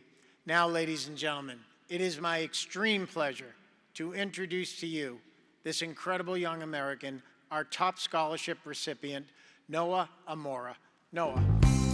Noah Amora is a 2026 graduate of Dreher High School in Columbia, South Carolina, and will be attending the University of South Carolina Honors College in the fall. He's been a volunteer with the Columbia VA healthcare system since 2021. He says veteran stories give him strength and inspire him to be a person who can take pride in his own story and push forward in the same way.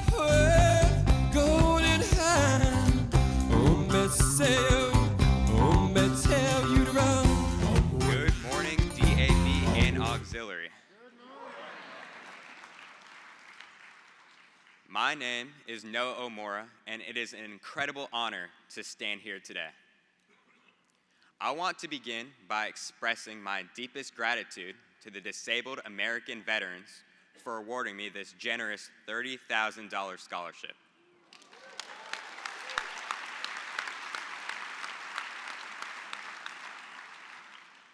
Your support means more to me than financial assistance. It is a reminder of the work that I've done and the work that I hope to continue doing in the future, saying that it truly matters.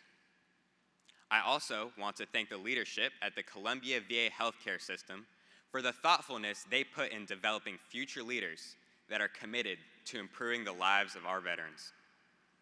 Lastly, I want to thank my parents. Your unconditional love and support means the world to me. My connection to the DAV began long before I ever volunteered at the VA.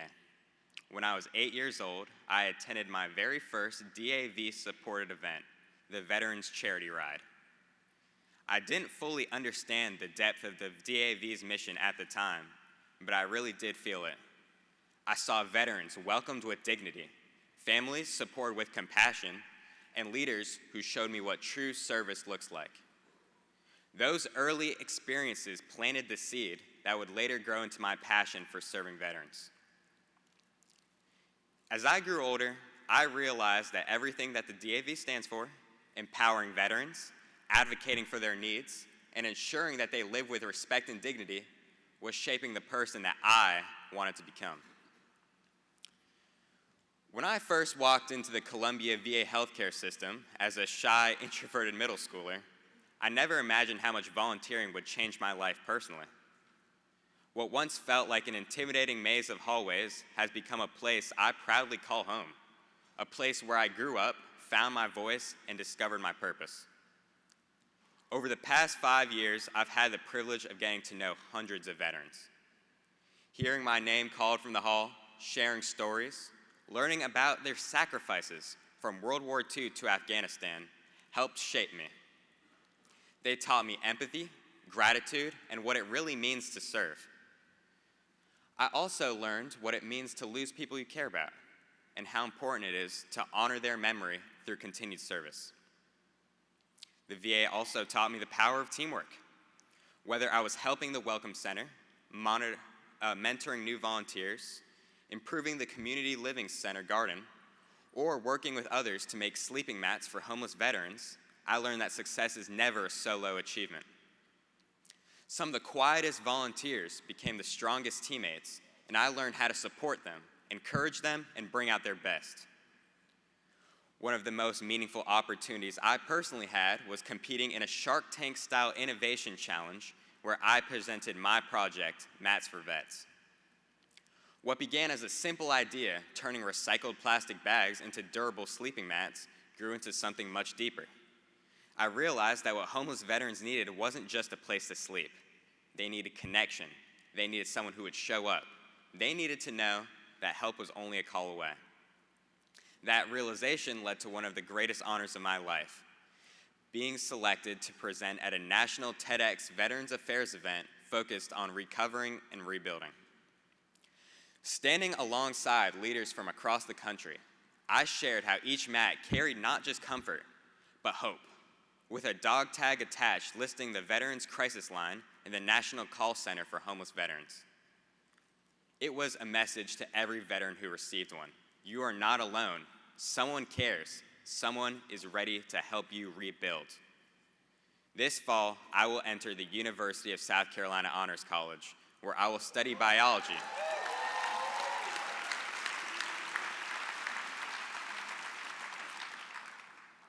My goal is to study biology on my path to becoming a physician. My dream is to return one day to serving veterans, not just as a volunteer, but as a doctor who can help veterans heal, including those with invisible wounds that deserve just as much attention as any physical injury.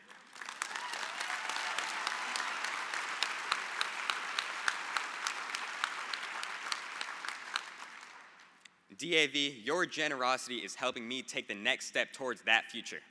But more than that, your mission, your century-long commitment to dignity, respect, advocacy, and service has shaped my life since childhood.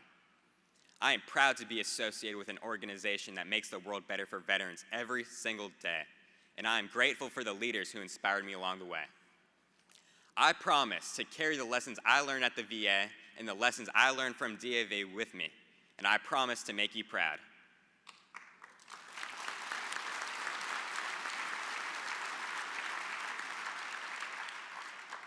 Thank you again, and have a good day.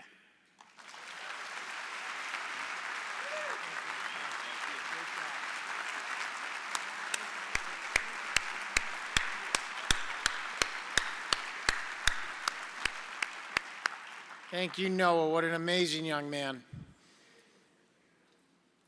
DAV and the auxiliary shared mission of ensuring promises are kept to America's heroes and their families relies on the compassion and generosity of thousands who volunteer their time to honor the sacrifices that make our freedoms and way of life possible. Whether in VA hospitals, on the road as the volunteer drivers, or in countless communities across this beautiful nation, their compassion for our veterans and their continued efforts to keep our promises to those who served is what defines us as an organization. Today, we honor two individuals who've made service to those who serve their life's calling.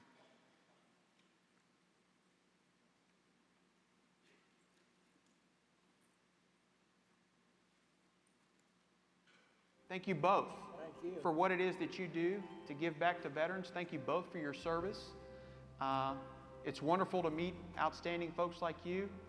Thank you for carrying forward our mission and giving back to the men and women who serve this country and their families. Congratulations to you both. Thank you so much. After I came to the VA as a patient, then I started volunteering. So I just have. They was very nice to me. I got the royal treatment when I signed up, and I thought, listen, I'll give them something back in return. I drove for the first 18 years, the veterans from here to Marion. I liked that. And then I figured I was getting too old to drive it, so I told them I'd work at the front desk if they wanted me. And I think they treated me very well here. It's very satisfying to do it. And I think you should if you're able. Rosemary and Warren are just two of the most selfless people that I've ever encountered in my years as the volunteer coordinator here. They have given weekly, daily, countless hours to our veterans that come in the facility. They're constants. They're here. We all can always count on them.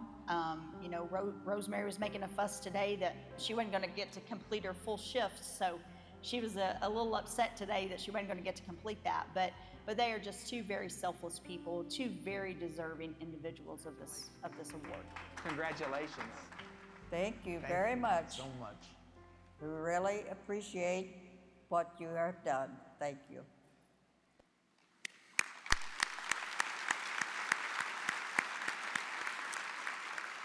Unfortunately, Warren and Rosemary couldn't be here today, but let's give them another big round of applause for that effort.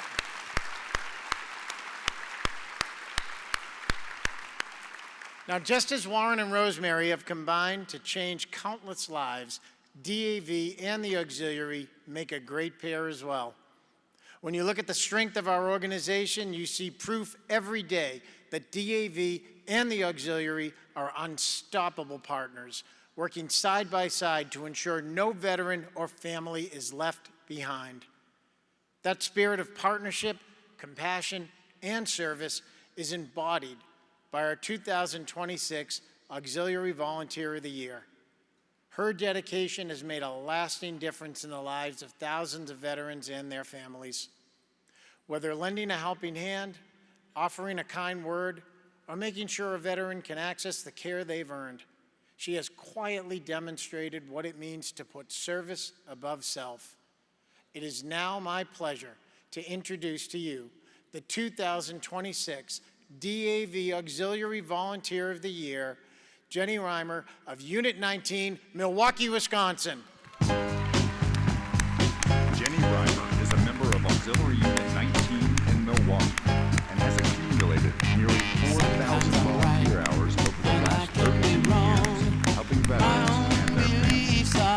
She has a regular presence at the Clement J. Zawadi VA Medical Center in Milwaukee, coordinating veterans' rides through the DAV Transportation Network. Everyday people. There is a blue one who can't accept the green one for living with the fat one, trying to be a skinny one in different strokes for different folks, and so on and so on, and Scooby-Dooby-Doo. Sha, sha. We got to live together. I am no better. I want to thank you so much and how deeply I am honored for this award. My respect and care for our veterans is not just professional. My father served on a submarine in World War II. I had 4 uncles in the Navy, and my brother was in during the Vietnam era. He was an aviation electrician mate working on planes that flew in and out of Vietnam. I graduated from high school in 1966 when a lot of my friends and classmates went from the classroom to the front lines of Vietnam. It was a formative time in my life, and it made me have a lifelong commitment to our veterans. My journey at the VA hospital started in the kitchen in food service, but I moved on to Hoptel, where I served until my retirement in December of 2018.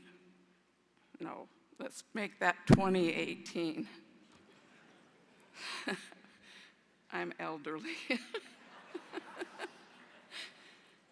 That work taught me that the Hoptel was more than just a place for veterans to stay when they came in for their appointments. It became a family to us because we had a lot of our veterans who came with caregivers and spent their entire time during radiation and chemotherapy in the Hoptel. And they became a family that gathered every night around a dining room table for supper.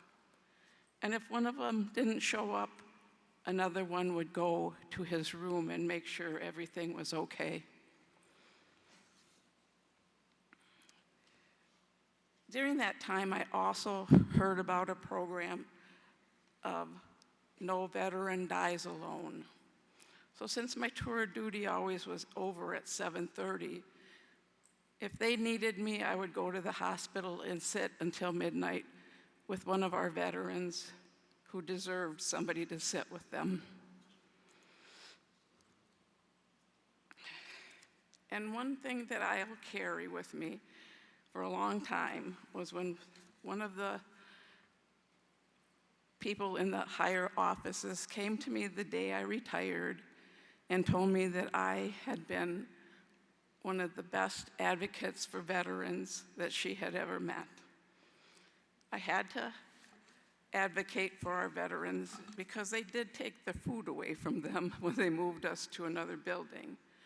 And that's when I became involved with the DAV. I was sitting in my office one day, and Patty Davis came through the door with 3 carts full of food for our veterans. And she does this all the time. She did beautiful Valentine's Day gifts, hot meals for them. And I also would like to say that I have met a lot of wonderful, wonderful volunteers at the VA hospital. And I'd like to close just by asking, or thanking, I should say, all of you in the DAV and the DAVA that take such diligent care of our veterans by getting them going and advocating for them as hard as you do in Washington. They deserve every bit of it, so I thank you from the bottom of my heart for that.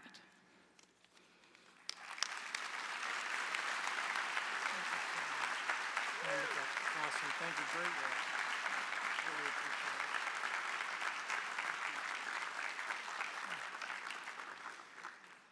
it. Oh my goodness. Thank you, Jenny, for your many selfless volunteer hours.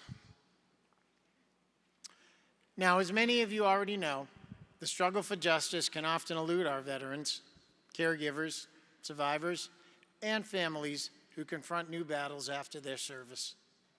Since 2008, DAV has been fortunate to have a partner who supports our mission and fights for those who have already given so much. Over the last 18 years, Chisholm, and Kilpatrick has filed more than 19,000 appeals to the U.S. Court of Appeals for veterans' claims on behalf of DAV veterans and family members. More than 18,000 of those cases have been closed, with CCK prevailing in nearly 17,000 of them. That's a win rate of 92.5%.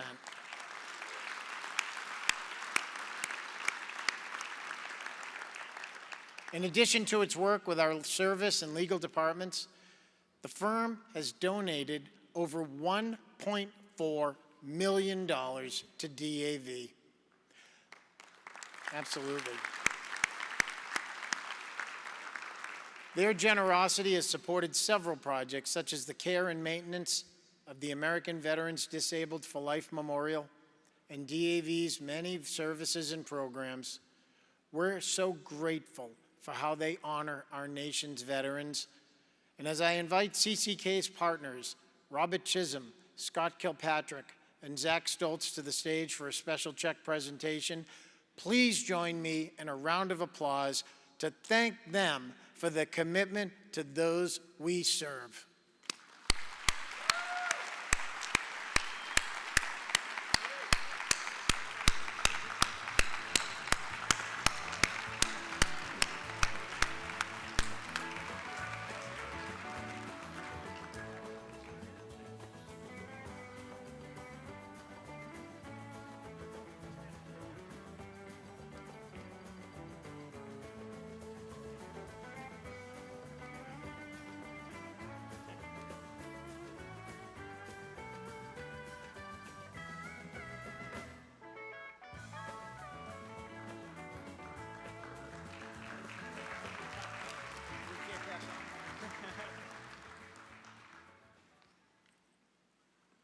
All right, good morning.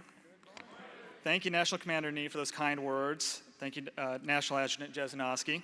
I'm Zach Stoltz. I'm Zach. CCK and DAV, I'm going to be brief. Nobody wants to hear a lawyer all morning, right? Couldn't be worse. But I'll be brief. But we are so proud to be here. And CCK and DAV have now been in partnership representing veterans and their families in federal court for over 18 years. And I've had the honor, thank you. I've had the honor of being a part of this program for the entire time. And before CCK, I had the unique fortune of starting my career at DAV, both as an intern and then as a young attorney. So thank you all.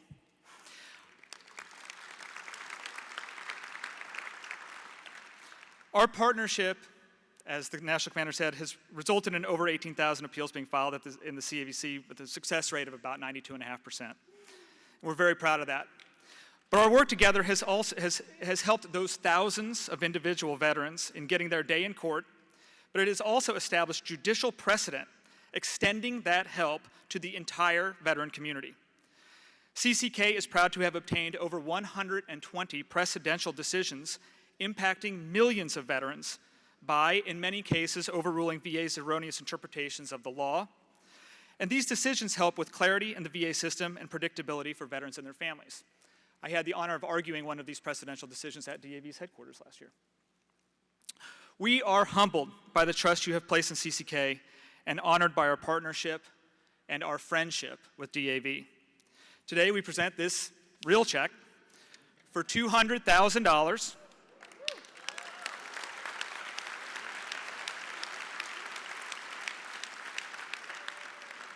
to support DAV and all of you in your mission in serving our nation's heroes and their families. Thank you so much for this opportunity.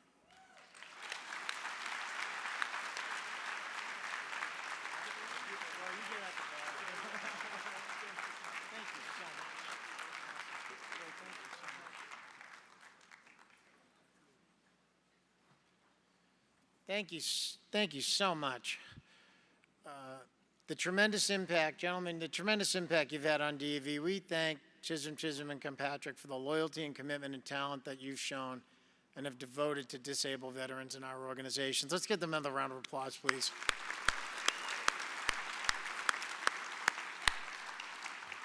Now, many of you here are familiar with one of DAV's most longtime and steadfast partners, Golden Corral. Long before companies across America began recognizing veterans with special offers around Veterans Day, Golden Corral, with the assistance of a DAV member, set the standard. In 2001, they became the first restaurant chain to provide a free meal to veterans and active duty service members through their Military Appreciation Night. What began as a vision of a Golden Corral franchisee and late DAV member Charles Kraft has steadily grown into a nationwide tradition that honors service members and helps support critical programs. Through Military Appreciation Night and the generous time provided for in-store fundraising efforts, Golden Corral has served more than 6.8 million complimentary meals and helped raise more than $20.5 million for DAV chapters and departments.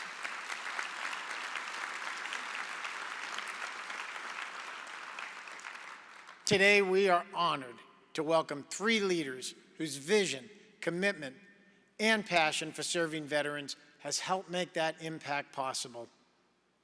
Please join me in honoring Golden Corral President and CEO, Lance Trainery, and Associate Director of Marketing, Travis Kaysen, with this special recognition in honor of their years of support. For more than 25 years, Golden Corral has demonstrated what it means to stand beside America's veterans. From a single Military Appreciation Night launched in Virginia in 1998, a simple lasting gratitude grew into one of the nation's I can see but you when you dance, dance, dance. Feel good creeping up on you, so just dance, dance, dance. Come on, all those things I shouldn't do, but you dance, dance, dance. And ain't nobody leaving soon, so keep dancing. I can't stop the feeling, so just dance, dance, dance. I can't stop the feeling, so just dance, dance, dance. Come on. Ooh, it's something magical. It's in the air, it's in my blood, it's rushing on. I don't need no reason, don't be control. I fly so high, no ceiling when I'm in my zone. Cause I got that sunshine in my pocket, got that good soul in my feet. I feel that hot blood in my body when it drops. Thank you so much, Barry. Thank you as well. It's such a privilege to work with this incredible organization, and we can't thank you enough for everything that you've done to help bring Military Appreciation Night to life.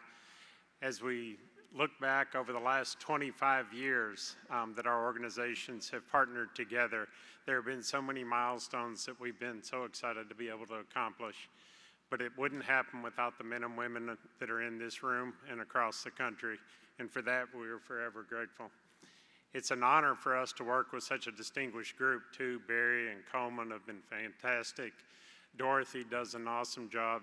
Tracy, there's so many folks in your company and your organization that have really contributed to the growth of military appreciation, and for that we are also grateful.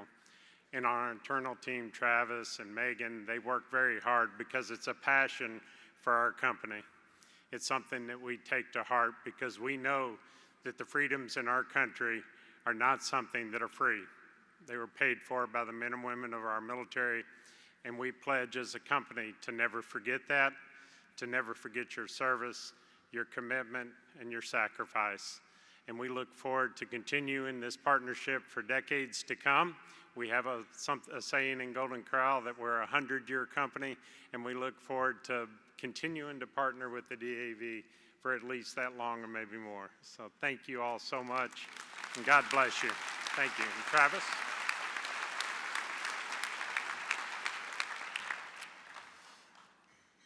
Thank you, Lance. As it was mentioned, this 25-year partnership would not have been possible without DAV member Charles Kraft and Golden Corral franchisee Hugh Odom coming together to start Military Appreciation Night. Hugh and Charles didn't just create an opportunity for service members to come together and enjoy a free meal. They helped establish a powerful fundraising platform for all of you, the DAV chapters across the country. During Military Appreciation Night in 2025 alone, DAV chapters raised more than $971,000, bringing the 25-year fundraising total to over $21 million. That's right.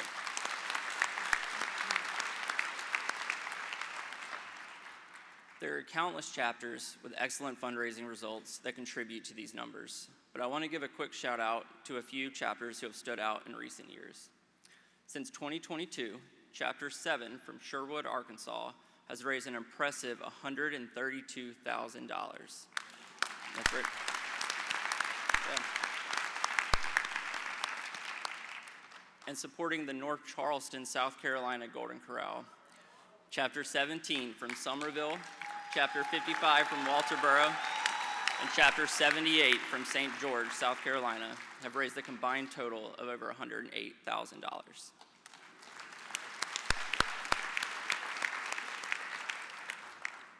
In addition to everything you do to make Military Appreciation Night so special each year, many of you go above and beyond by partnering with your local Golden Corral to support Camp Corral. You'll hear from Camp Corral CEO Phil Kowalczyk shortly, but also want to give a shout out to Chapter 96 from Salisbury, North Carolina, who raised nearly $90,000 for Camp Corral in just the past 2 years alone.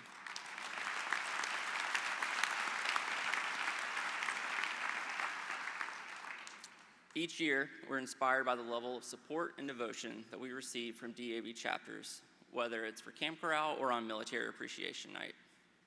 Golden Corral could not fulfill its mission of supporting our nation's military and their families without the support of DAV and each one of you. As we celebrate 25 years of partnership, we're excited about what lies ahead. We're proud to stand alongside DAV and to continue this important work together in service of our nation's heroes. On behalf of Golden Corral, our franchisees, and our restaurant teams, thank you. We look forward to the next 25 years. Thank you so much for everything. Thank you so much. Really appreciate it. I really do. Thank you, gentlemen. We extend our thanks to every Golden Corral location across the country who generously opens their doors to us every year. And our wonderful friends at Golden Corral introduced us to an amazing organization over a decade ago, Camp Corral. This summer, with DAV's support, Camp Corral will once again provide thousands of children with one-of-a-kind experiences that recognize the unique needs of our kids who share in the sacrifices their parents have made for our nation. To aid in this mission, DAV established the Just Be Kids program to provide scholarships for more children and to attempt Camp Corral. So far this year, DAV departments and chapters, along with the Auxiliary and DAV Charitable Trust, have raised significant funds to get these kids to these camps. In recognition of their effort, I am happy to present a check totaling $1,300,000 to Camp Corral. Please welcome to the stage Camp Corral's Phil Kowalczyk, National Auxiliary Commander Melissa Pierce, Charitable Trust Service President Mark Burgess, and returning from Golden Corral is President and CEO Lance Trainering.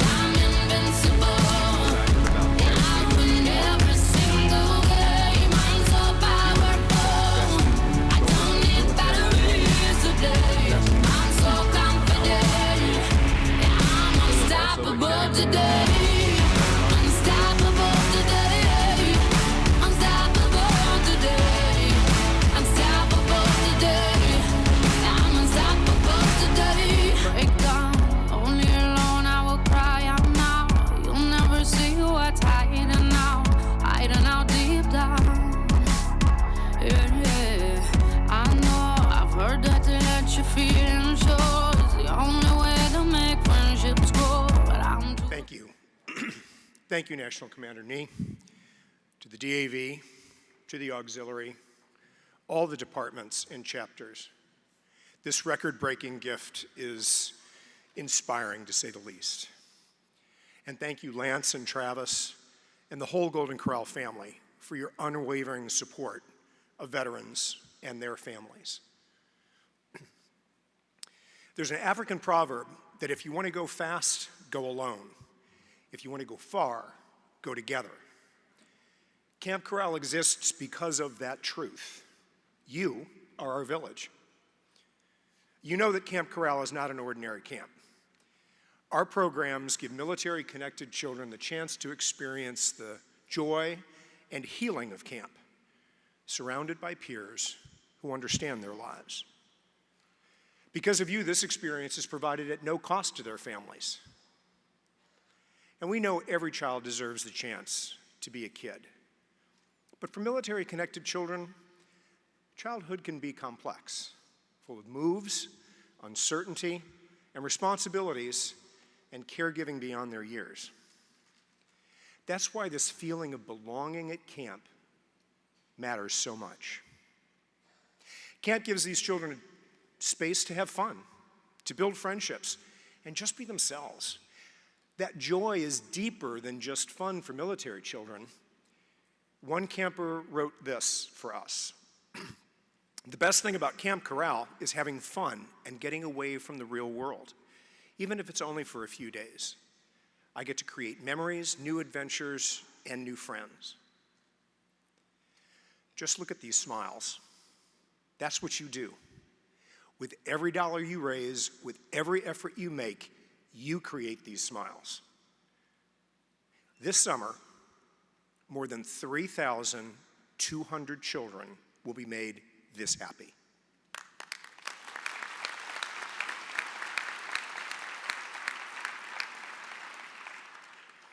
This year marks our 15th anniversary.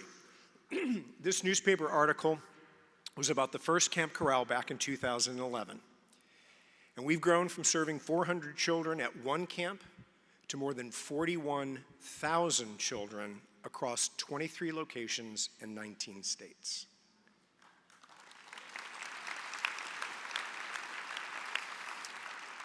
And while we've grown, our mission remains the same, to transform the lives of children of wounded, ill, and fallen military heroes.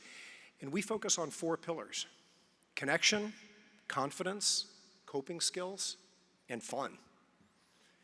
Connection is the most powerful outcome, and 87% of our campers make new friends, and many build relationships that last for years. Confidence. Confidence grows as campers try new things, and 83% of them say that they step outside their comfort zones and discover what they're capable of. Coping skills are strengthened as campers learn to navigate the challenges and express their feelings and support one another. And most importantly, fun. A place where 85% of the campers report joy and relief from just the stress of everyday life. These fun memories can last a lifetime. A camper from our 2018 cohort is now 19 years old and wrote to share the following. Camp Corral was an unforgettable period. From flying down the zip line to peaceful trail hikes, every moment pushed me out of my comfort zone. and filled me with confidence. The friendships and support I found there showed me I'm not alone.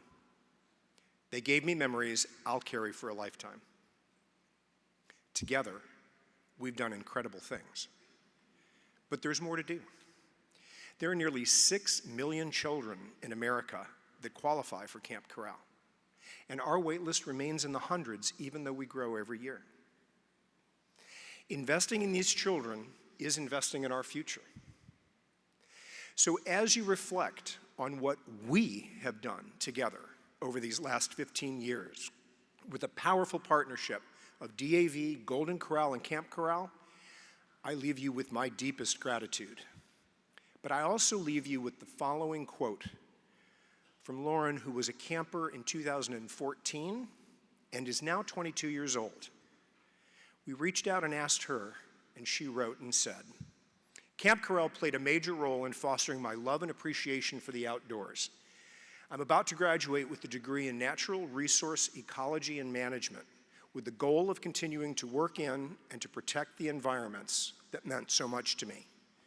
Camp Corral did not just give me great memories, it helped guide me toward a future rooted in the outdoors." On behalf of every camper whose life you have touched, thank you for making this work possible. Thank you, DAV.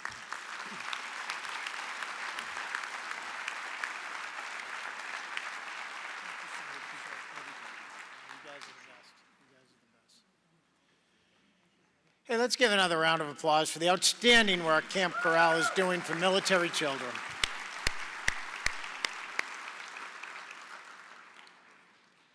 Now it is my privilege and great honor to welcome a leader who continues to shape the future of our organization, our National Adjutant, Barry Jesenowski. Through his steady leadership, unwavering commitment to our mission, and tireless advocacy on behalf of America's injured and ill veterans, he has helped ensure that DAV remains a powerful voice for those who have served. His vision and dedication continue to strengthen our organization and position it to meet the needs of veterans, their families, and survivors for generations to come.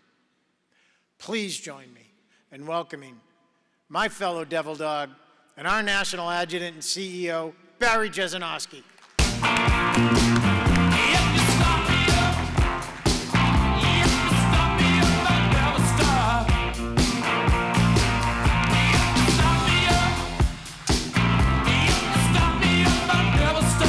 Thank you, Commander. Commander, line officers, DAV Auxiliary, all distinguished guests, fellow members of DAV. I'll begin my report the easy way and share a short video showcasing the accomplishments of our great charity over the past year.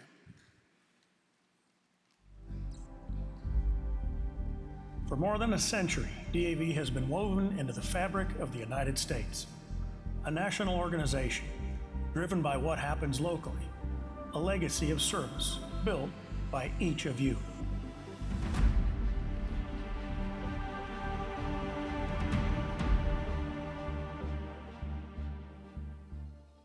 The greatest strengths of this organization aren't in our policies and our platforms. The greatest strength of this organization is in you, our members. Our core and our backbone is our chapters. That spirit's in our vans. Our strength is in our personal relationships we build with veterans who need someone to believe in them again. Belief, a conviction that forms the foundation of our legacy and what drives us forward. This impressive space is the Emory Theater in Cincinnati. It opened in 1912 and has hosted some of the most recognizable names in modern history. Betty Davis, John Philip Sousa, Eleanor Roosevelt, Martin Luther King Jr. But then, the theater became neglected. Cast aside, it fell into disrepair and was nearly forgotten. It was belief that brought it back. Another local century-old institution saw there was still life in these walls. In 2023, the Children's Theater of Cincinnati bought the space. they honored the legacy of the Emory Theater's past, restoring the beautiful architecture, preserving the perfect acoustics, and reclaiming it as a space for all to enjoy, while ushering it into the 21st century.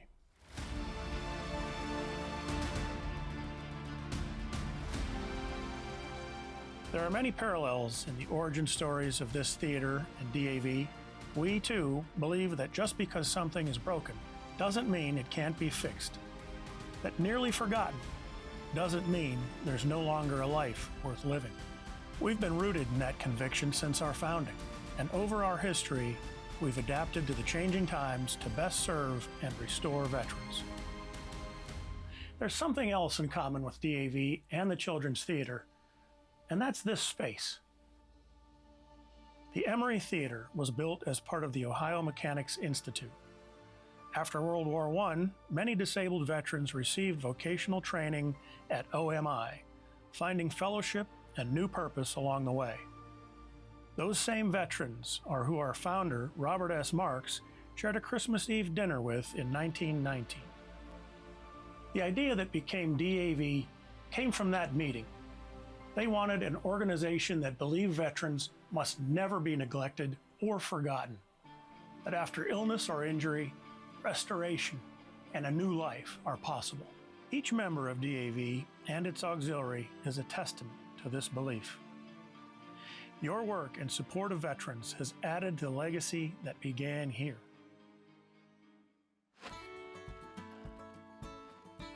This past year, you took Commander Knee's call to be visible in our hometowns to heart. Our neighbors saw us mending fences, breaking bread, and simply showing up for veterans during our third annual DAV Community Impact Day in April. More than 2,000 of you pledged an hour of time to serve veterans.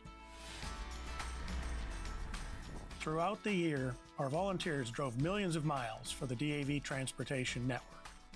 They logged hundreds of thousands of hours in VA medical facilities. And many of you met with veterans at our chapter and auxiliary unit spaces, helping process their claims for benefits and listening to them share their stories. We had people take to the streets, running, rolling, and riding at our DAV 5K live and virtual events. Funds raised here helped fuel our programs and services, including supporting the backbone of our organization, our National Service Officers and Transition Service Officers. In 2025, these benefits advocates took more than 3 million actions to advocate for veterans and their families. In October, we held our annual Homeless Veterans Stand Down at National Headquarters with DAV volunteers, corporate sponsors, and our local VA partners. You see people that you don't know that's willing to help you, and that's what America's about. We supported thousands of caregivers and veterans who provide care to a loved one through DAV Caregivers Support. This program allows them to access no-cost concierge services to help them thrive in their caregiving role. Our employment programs, virtual and in-person job fairs, connected hundreds of companies with thousands of military service members, veterans, and their spouses. So many people in a career transition witness the plethora of opportunities available with companies that desire what these job seekers offer. Here we go. For those veterans with an entrepreneurial spirit, DAV Patriot Bootcamp proved to several cohorts to be the catalyst they've been seeking to grow their businesses. They've been super helpful, both the mentors and participants, in just expanding opportunities, things that I didn't see. DAV remained invested in the therapeutic benefits of adaptive sports and recreation. In September, we once again co-presented the National Disabled Veterans Golf Clinic in Iowa with the VA.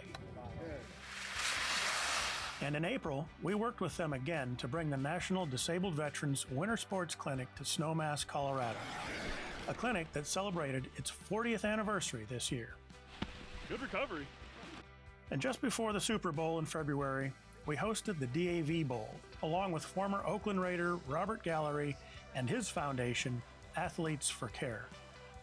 Ill and injured veterans teamed up against former NFL players and football influencers for a friendly, yet extremely competitive game of football. The event allowed all the athletes to rediscover purpose, resilience, and camaraderie. No matter what, it's just friends that you didn't know you had showing up today and really being here. Through each of you, DAV made its way to the chambers of our state and federal governments. When we put out a call for action, you answered. Using our Commanders Action Network, you let lawmakers know your position concerning policy that affects ill and injured veterans. You also took the time to meet face-to-face with members of Congress, discussing the causes and issues that matter most to all of us. The VA stands at a crossroads. Let us choose preservation. Let us choose reform. And above all, let us choose to keep the promise to those who have always kept faith with us. And you supported our commander as he presented DAV's legislative priorities during his congressional testimony at our midwinter conference. His message to Congress: our nation must preserve its promise to veterans while innovating, modernizing, and evolving the care it provides. We also hold ourselves accountable to keeping the promise while seeking ways to innovate and evolve to best help veterans. I want to take a moment to shout out an organization that's all about supporting our brothers and sisters in uniform, the Disabled American Veterans. We see this through our partnership with Regiment, the nation's largest military veteran gaming community. We're connecting with veterans where they are by combining DAV's long-standing history of advocacy and benefits assistance with Regiment's work fostering mental health and social connection through gaming. That's where DAV can help fill the gap. And in the quest to find healing for all veterans, we're exploring the landscape of the mind, becoming a leading voice advocating for research on psychedelic-assisted therapy. It's a rapidly changing environment, but we're encouraged by the results we're hearing from veterans who have gone through this type of therapy. Get this idea of a party drug out and realize, hey, no, this is something that is going to save lives. That's when it's going to change everything. Veterans are going to lead the way in mental health. I honestly believe it. As DAV explores what's next in healing and recovery for veterans, our core mission remains unchanged, as it has for more than a century. We will stand beside those who served. Belief forms the foundation of that legacy, and it fuels us to strive for more. However, in every moment and success DAV has been part of this year, what builds upon that legacy, what actually drives us forward, is something much greater. You. You're the ones who hold on to the belief that our nation's ill and injured veterans should never be cast aside or forgotten. You do whatever it takes to make them whole again. And you're the ones carrying DAV into the future.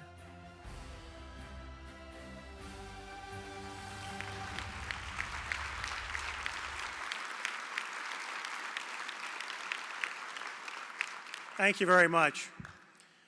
On November 10th, 1918, during the final hours of the Meuse-Argonne offensive, DAV's founder, Judge Robert Marks, found himself in harm's way. He had been sent to the front to reorganize a battalion that had endured 74 straight days of relentless combat. Every officer above the rank of first lieutenant had been killed or wounded. So when Captain Marks showed up to the unit, he immediately became its commanding officer. When he reached the battery headquarters, he found his soldiers digging in. But he had been given a mission. His first order was simple: put down the shovels, pick up the rifles, and attack the German stronghold at Bellone. The enemy position was described as a source of murderous artillery and machine gun fire. By 9 o'clock that morning, after reorganizing his shattered battalion, personally scouting enemy positions, and inspiring exhausted soldiers to continue the attack, Captain Marks's war came to an end. A high explosive shell landed beside him.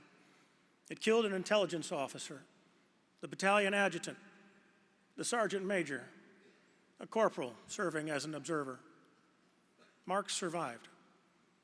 Barely. Shrapnel tore through his body in 14 places. He was carried to an aid station.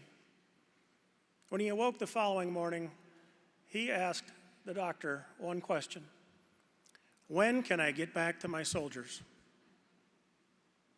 The surgeon replied, "I guess there's no hurry, boy. The war is all over." No one wants to become the last casualty of a war after its outcome has already been decided. But Robert Marks wasn't the last. The armistice had been signed at 5 o'clock that morning. The guns would not fall silent until 11 a.m.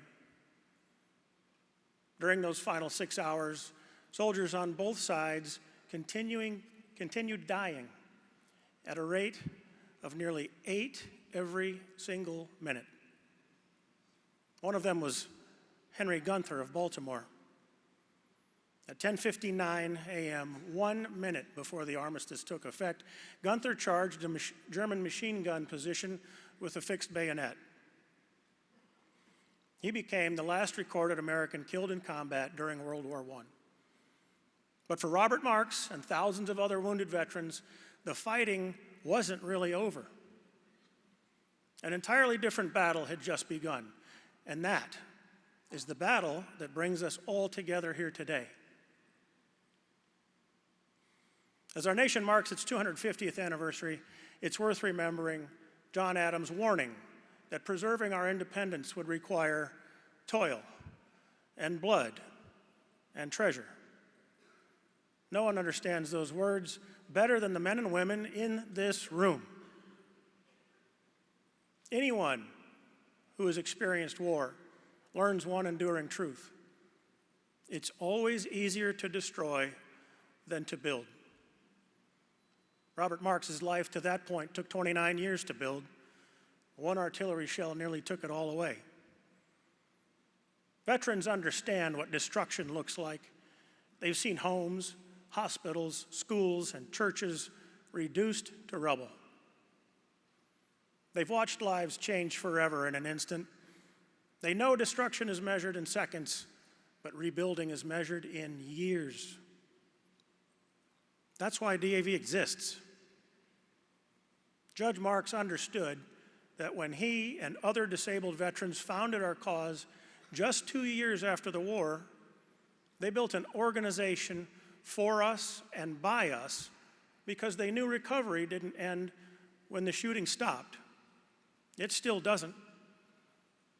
For 106 years, generation after generation of DAV members has continued that work. We've helped define and keep America's promise to veterans. We've strengthened benefits, expanded opportunity, defended access to care, supported caregivers. We've created hope, and every generation has inherited the responsibility to strengthen what the last generation built.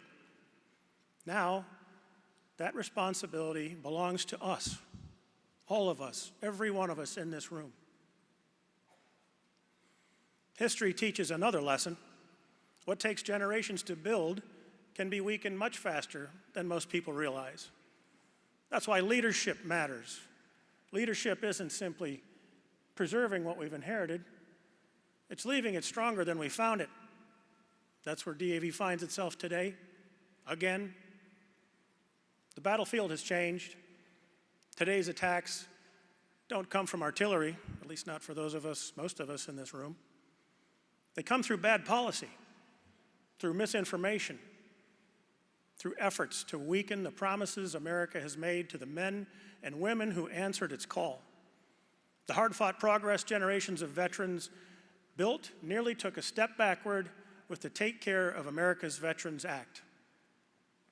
That debate simply wasn't about one piece of legislation. It reflected a larger question. Should veterans be forced to compete with one another for the benefits they earned? Of course, DAV's answer is no. Our mission has never been to divide veterans by era, by disability, or by circumstance. Our mission is to ensure every veteran receives the care, benefits, and the respect they've earned through their service. At the same time, fewer Americans today have a personal connection to military service than at any point in past generations, and that has consequences. It's compounded when irresponsible reporting focuses on a handful of bad actors. These stories become headlines while the service and sacrifices of millions of honorable veterans become footnotes.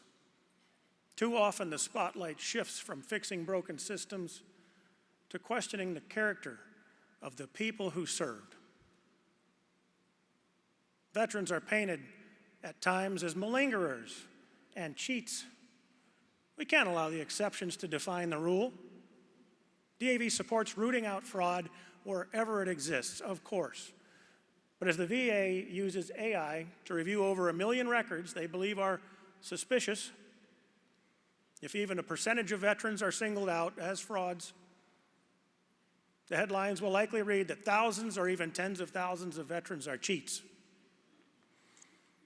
That many of these veterans may have unwittingly been influenced by claims sharks will not erase the damage this could do to our relationship with the American public. Accountability requires transparency. It requires due process. And it requires facts, not assumptions, algorithms, or sensational headlines.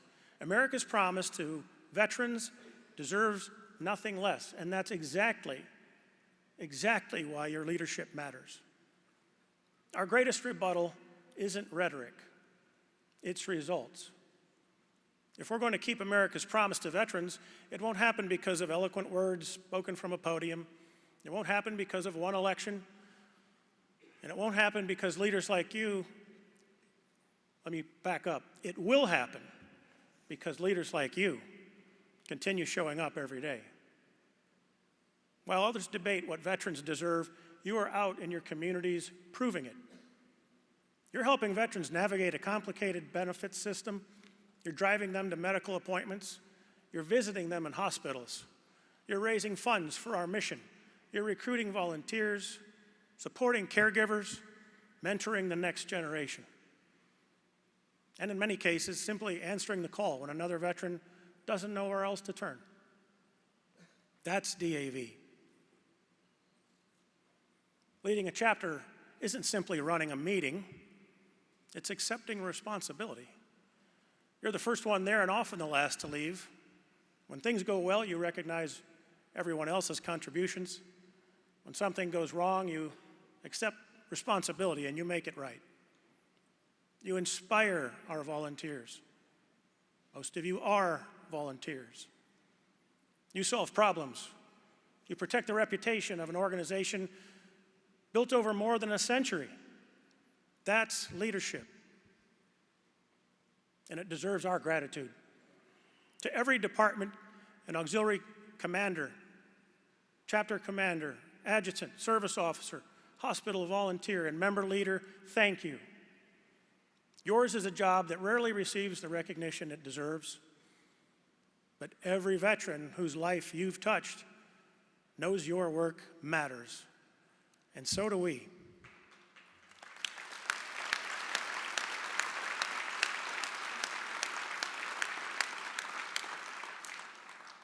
I'm also very proud that DAV continues to inspire leaders who make this mission possible, and that through our disciplined stewardship, we've maintained the financial strength to invest in tomorrow while serving veterans today. That's not an accident. It's the result of generations of responsible leadership. Just as previous generations built this organization for us, we have a responsibility to strengthen it for those who come after us. If anyone wonders what DAV leadership looks like, they don't need another report. They don't need another hearing. They should have watched Community Impact Day.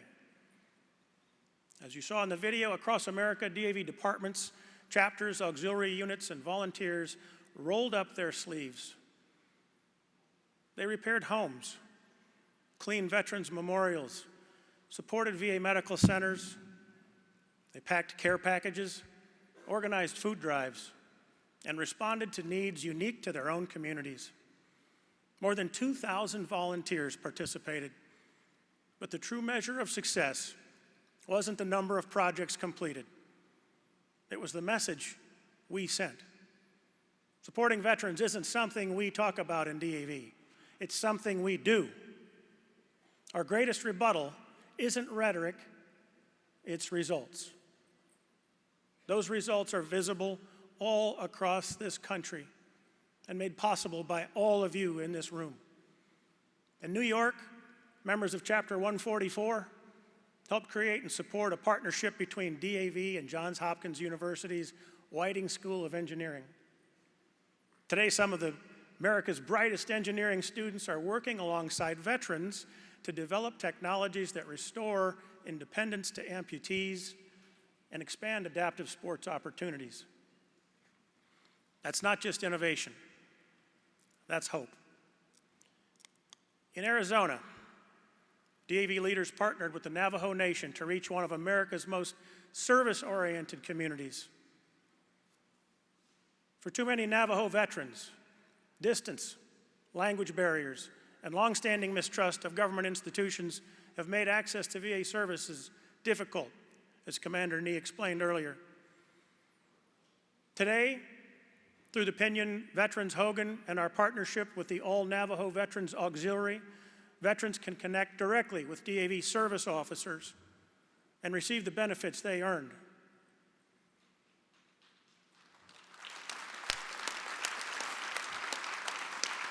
Thank you. I'm pointing right now to Carl Forkner. Thank you. That's not simply another outreach program. It's justice. And then there's Chapter 30 in Mountain Home, Arkansas. For more than a decade, they've refused to accept veteran suicide as inevitable. They built relationships. They reached out, they stayed connected, and never stopped showing veterans that they matter. When that effort began, Baxter County had one of the highest veteran suicide rates in all of Arkansas. This year, they gathered for a picnic to celebrate something extraordinary. An entire year without losing a single veteran to suicide.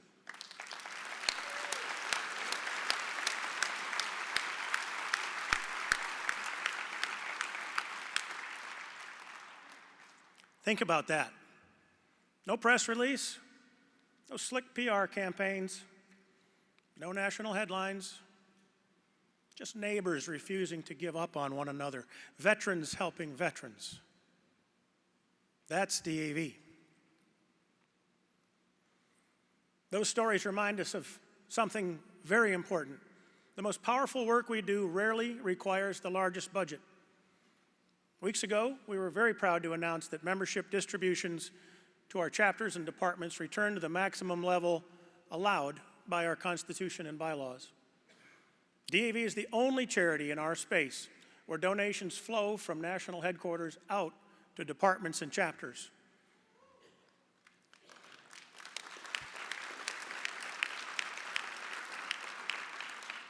And the services delivered by these chapters that are in the fight show that impact doesn't always require significant outlays of funds. They don't require, usually, a chapter house or a bingo operation or the loudest voice. They require leaders who care enough to act, people willing to build trust, build partnerships, build stronger communities, one veteran at a time. Those stories aren't extraordinary because they're unique. They're extraordinary because they represent what DAV has been doing for more than a century. Quietly, consistently, one veteran at a time. As leaders, we sometimes become so focused on the next meeting, the next service project, or the next challenge that we forget something important. We are ambassadors for a mission much, much larger than ourselves.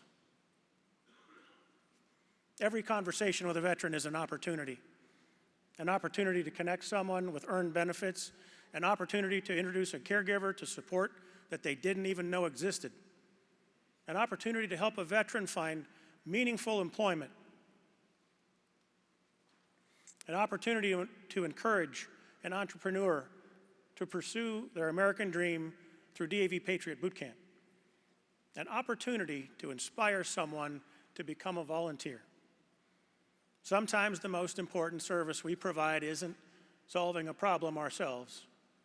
It's knowing where to turn so no veteran ever has to face it alone. That's leadership. It's also why understanding DAV's mission matters. People look to us for answers. When legislation affects veterans, they look to us. When misinformation spreads online, they look to us. When someone questions the value of veterans' benefits, they look to us. That responsibility requires more than passion. It requires knowledge. It requires credibility.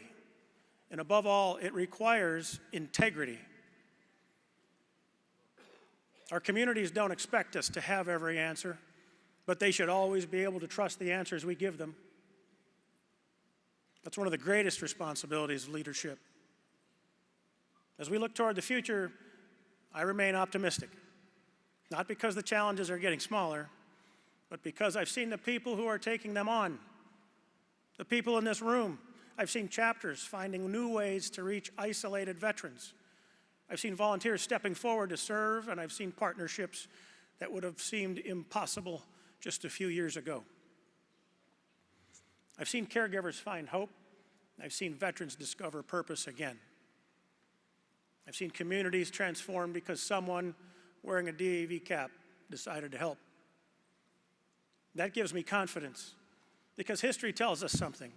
Every generation has faced challenges that seemed daunting, and every generation of DAV leaders have answered those challenges. Not with excuses, not with division, not with fear, but with service, with leadership, with results. When Robert Marks woke up after being struck by 14 pieces of shrapnel, he didn't ask what he had lost.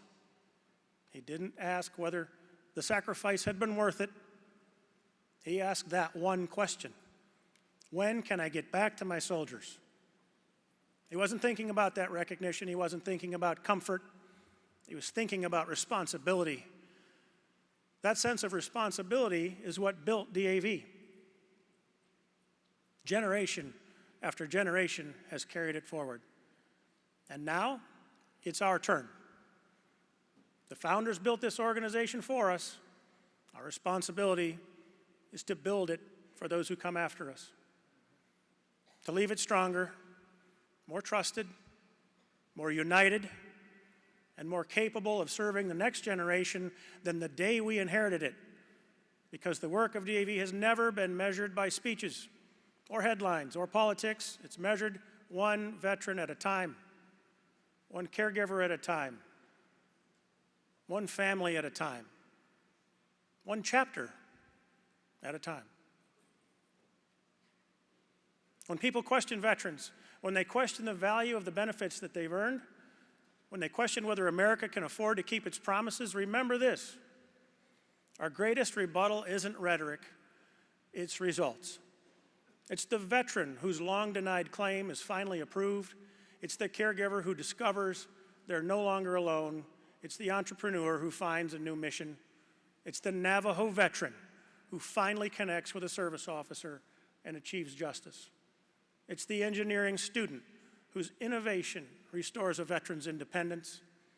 And it's the community that goes an entire year without losing a veteran to suicide.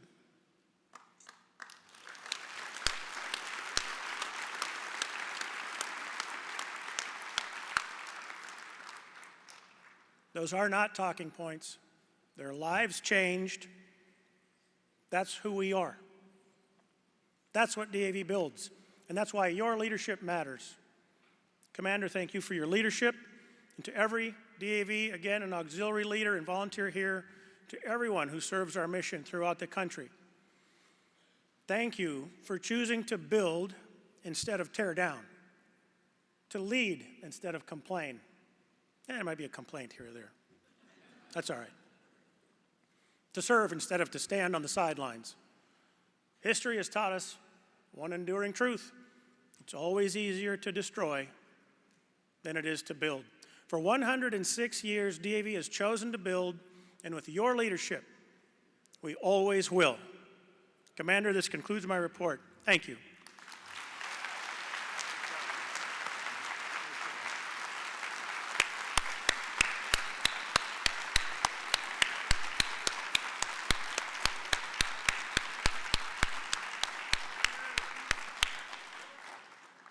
Excellent. Thank you, Barry. The chair will entertain a motion to accept our National Adjutant's outstanding report.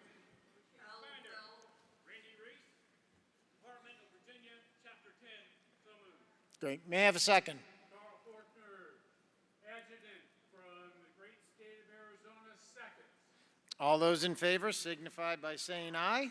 Aye. Opposed? So ordered.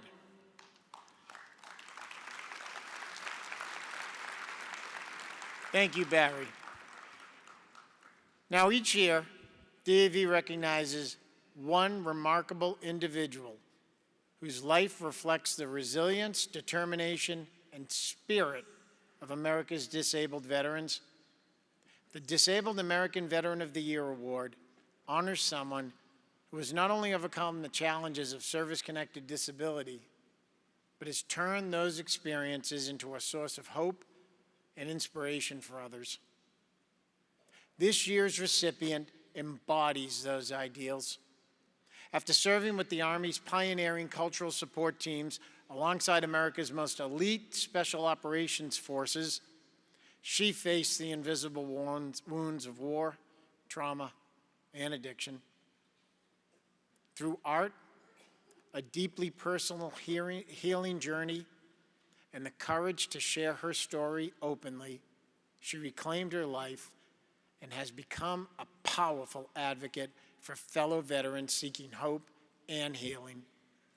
Her voice influences policymakers, and her willingness to speak candidly about mental health has helped countless veterans realize that asking for help is a sign of strength, not a sign of weakness.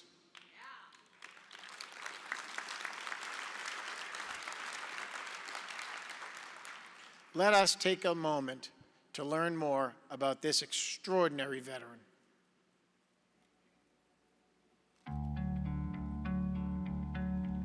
She said, just trust me.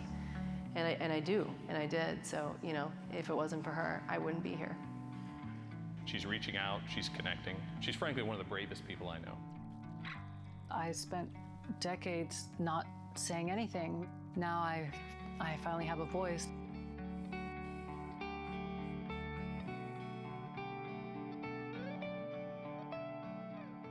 My name is Samantha Wan, U.S. Army, served from 2003 to 2013, and then again 2019 to 2021. Once I got my citizenship, the military allowed me to pick a plethora of jobs because I had the test scores to do so. And so that's when I picked Signals Intelligence Analyst. When I switched over to cultural support team and like military intelligence, I mean, that was probably the highlight of my career. Its purpose was to allow women to support Special Forces, Ranger Regiment, and other Tier 1 operators at the time in Afghanistan to engage the women and children on target. I definitely looked at it as another challenge, another way to prove myself, to show my worthiness. Sam is the epitome of the Special Operations, which is a quiet professional. You know, she was humble, could beat most of us in the physical fitness side, and was very good and capable and competent under pressure and in high stress situations. She was exactly what they were looking for.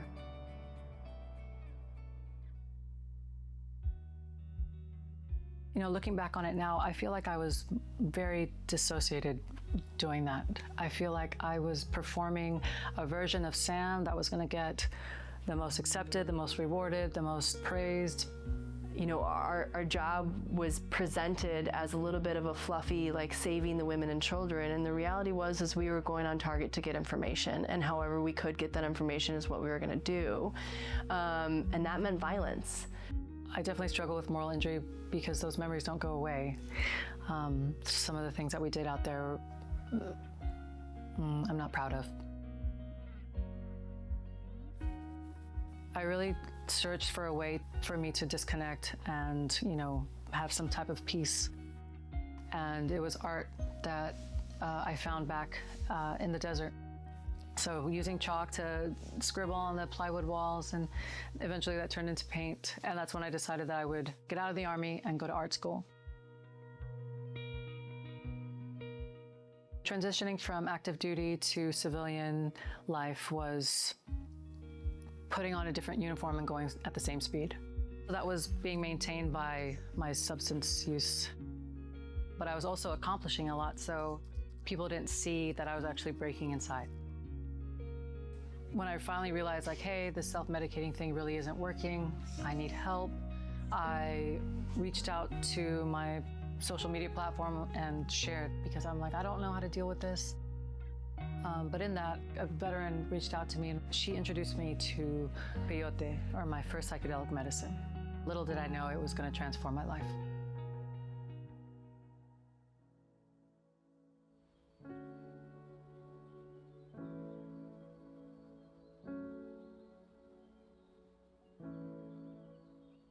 As I was trying different psychedelic medicines, what was lacking was my integration. So I would relapse because I was just going back into my old life, going back into my old routine. She had done a lot of work to heal her trauma, and she was doing a lot better, but she was still dealing with some substance abuse issues, and Ibogaine is particularly effective for addressing addiction. When I finally did Ibogaine and was able to pause from that lifestyle long enough for me to change my habits, change my routine, that's what really made the difference. When I met her, she was very guarded, she was reserved, and now she's a lot more present, more open. She seems more comfortable in her own skin. So it's been beautiful to watch her transform and flourish in that way.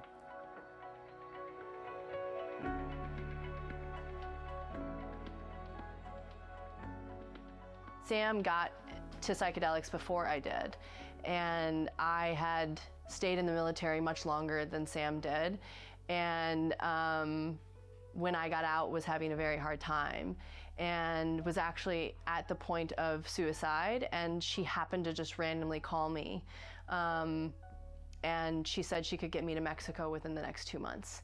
I didn't even ask any questions, and she just said, I just trust me. And I do, and I did. So, if it wasn't for her, I wouldn't be here.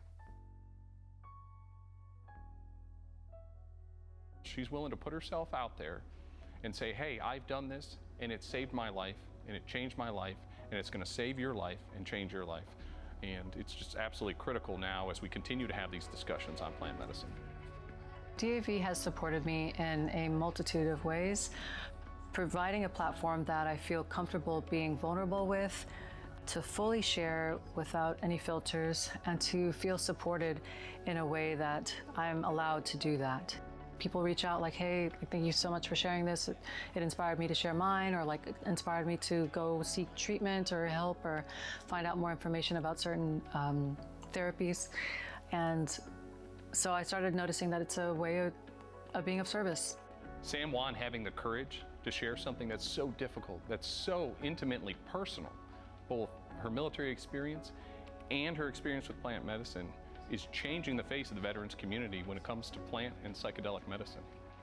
What she's doing is a radical act of courage. It helps to disrupt the stigma around these compounds and around the suffering that a lot of veterans carry silently.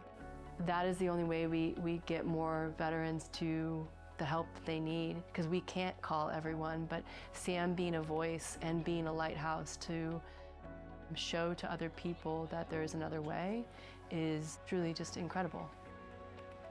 I spent decades not saying anything, making sure that everyone thought nothing was wrong. Now I finally have a voice, and might be shaky at times, but if I can be authentic and share my lived, embodied story, and if it can help one other person, it's worth it.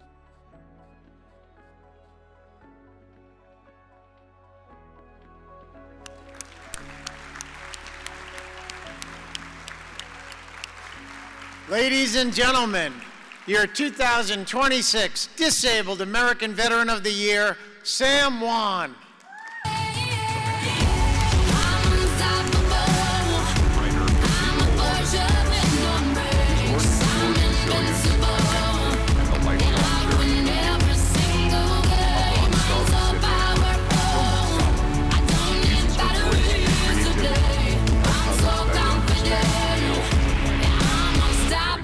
today.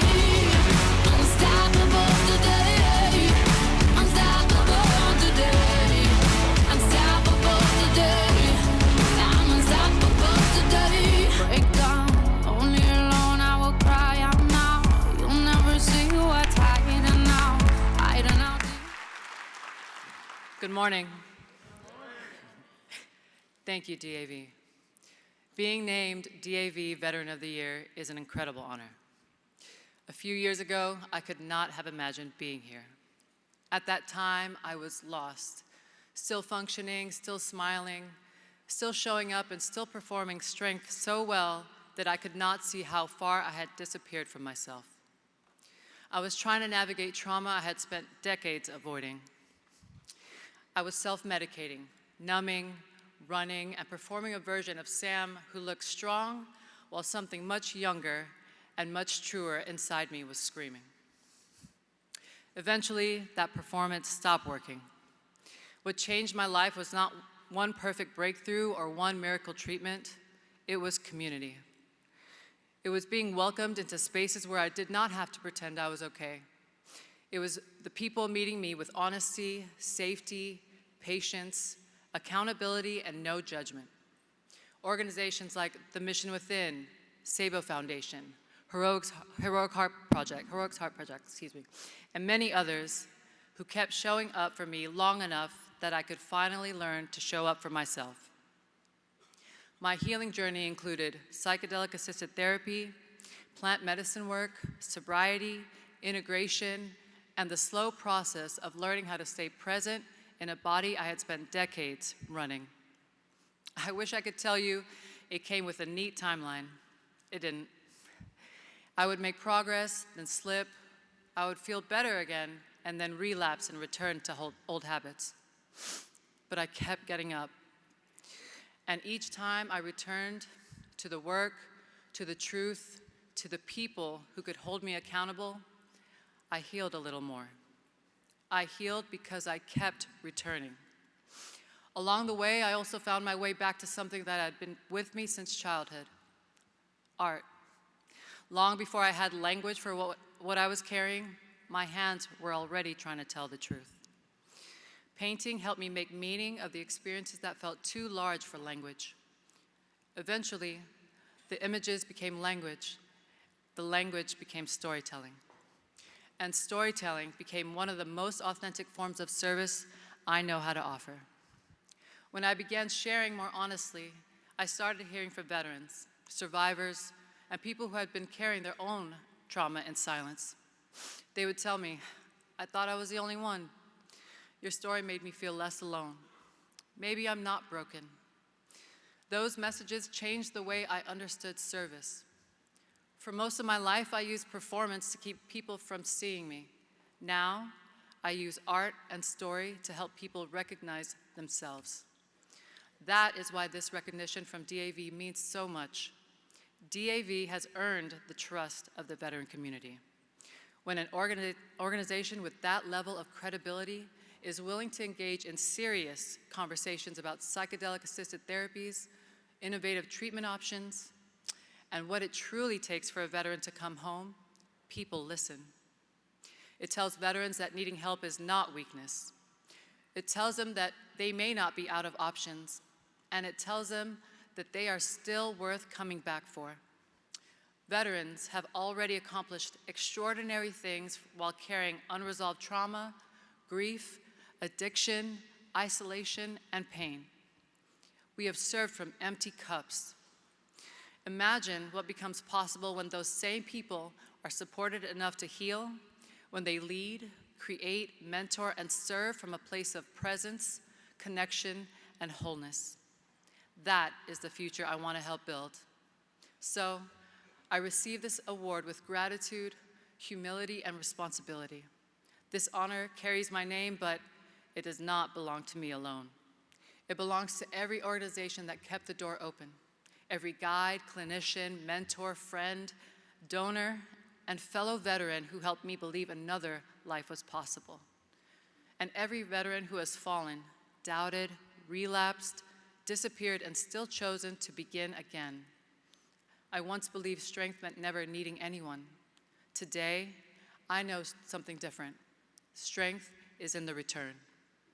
Thank you, DAV, for helping veterans return to their bodies, their families, their purpose, and themselves. From the bottom of my heart, thank you.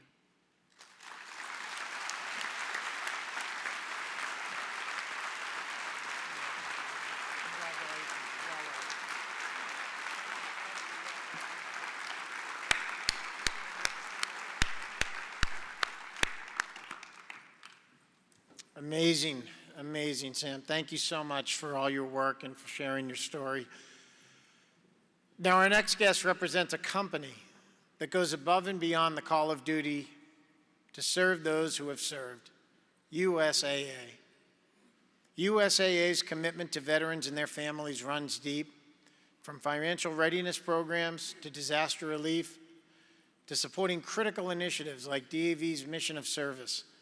USAA continuously demonstrates what it means to stand behind those who have worn the uniform. And I am pleased to welcome USAA President and CEO Juan C.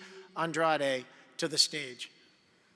Juan C. Andrade is the President and CEO of USAA, and he leads with a deep commitment to serving the military community.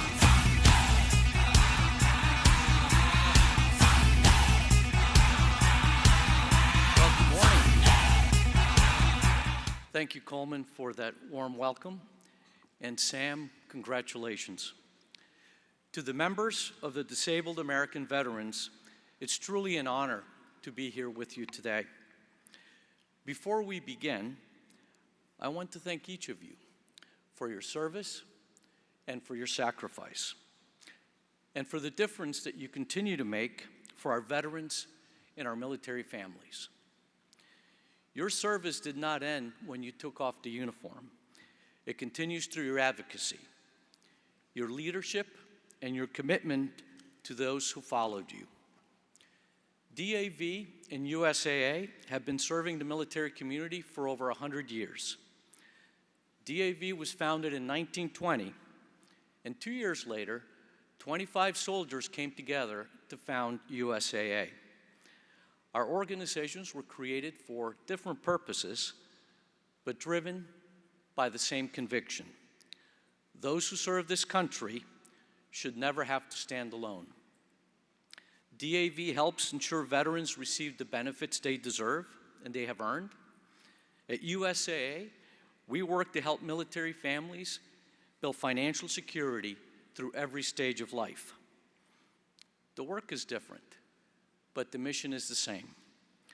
Both of our organizations have answered the same call: to stand up beside the military community when they need us most.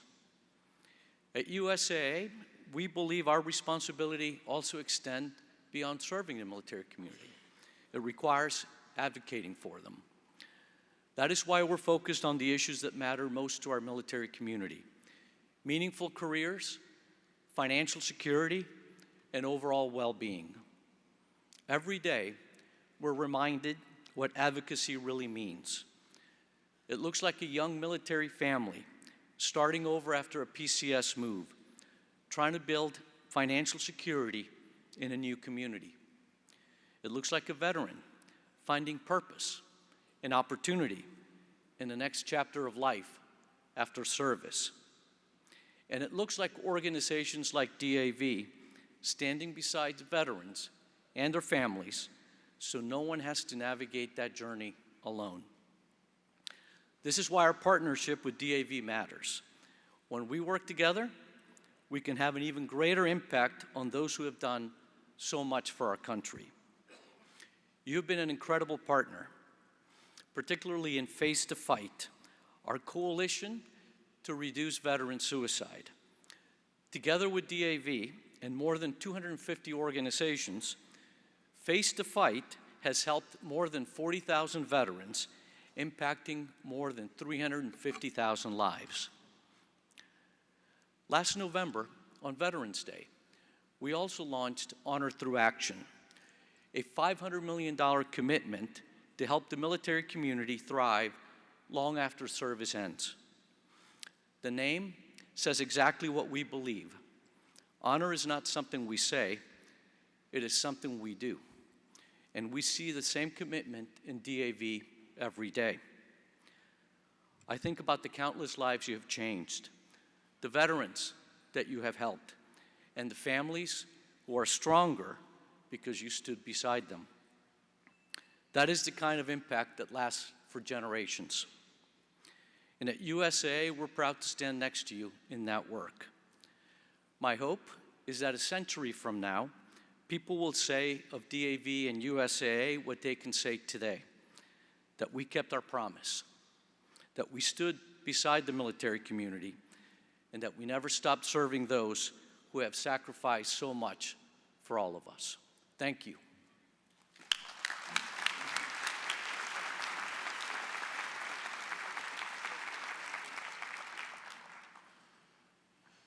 Thank you for your leadership, Mr. Andrade, and the USAA's unwavering commitment to those who have served this great nation. Our next speaker has become one of the nation's leading voices in advancing research and access to the plant medicine ibogaine as a potential treatment for veterans suffering from traumatic brain injury, PTSD, addiction, and other invisible wounds. Brian Hubbard serves as the CEO of Americans for Ibogaine, a nonprofit organization dedicated to expanding education, research, and evidence-based policies surrounding ibogaine. His journey into the work began after learning about the remarkable outcomes experienced by veterans who traveled outside of the United States for treatment when conventional therapies had failed them. These stories inspired him to dedicate his career to ensuring veterans one day could access these promising therapies safely, legally, and through rigorous scientific research. Since then, Brian has been at the forefront of the national movement to advance ibogaine research, working with policymakers, researchers, veteran advocates, and organizations like DAV to help accelerate clinical trials and build support for responsible, science-driven innovations. Through our partnership with Americans for Ibogaine, DAV is continuing to ensure veterans remain at the center of this important conversation. Please join me in welcoming Brian Hubbard.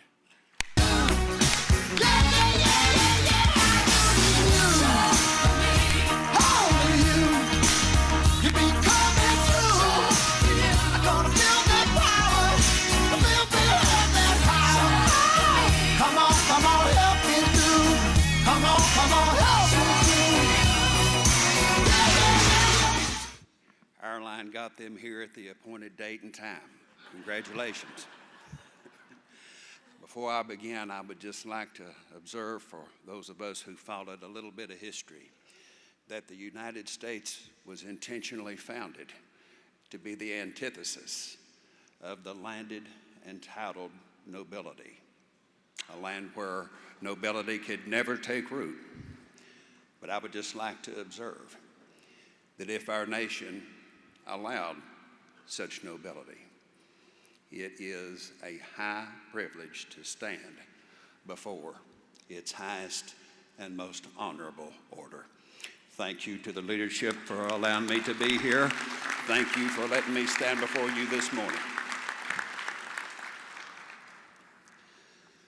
On February 18, 1688, the Germantown Quaker petition against slavery was issued by members of the Religious Society of Friends, who were among the earliest settlers of European descent in what is today Pennsylvania.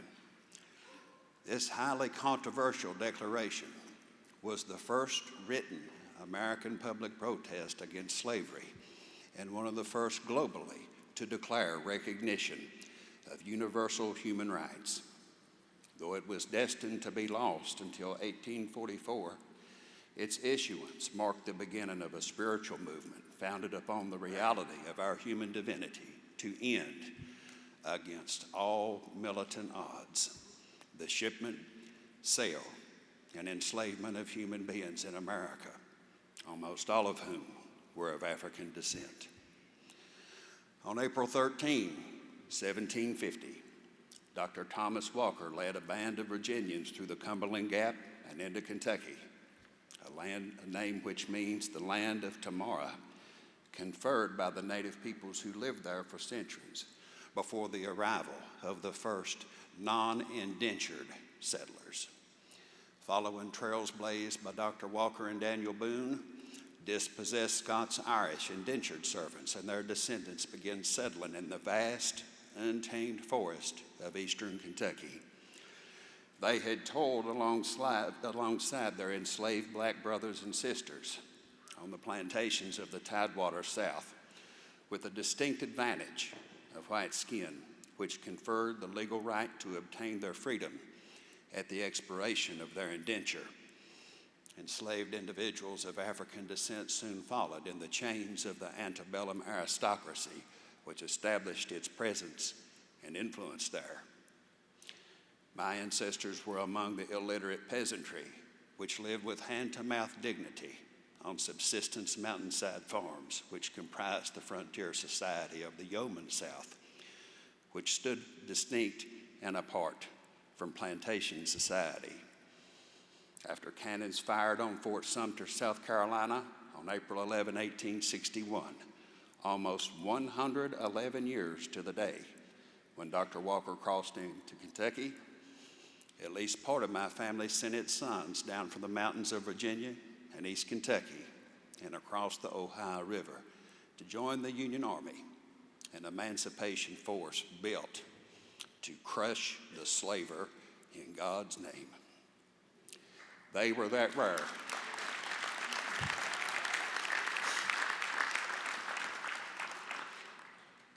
They were that rare breed of Mountain South emancipationists, ready to fight and die for the Union and the freedom and dignity for all it exists to guarantee.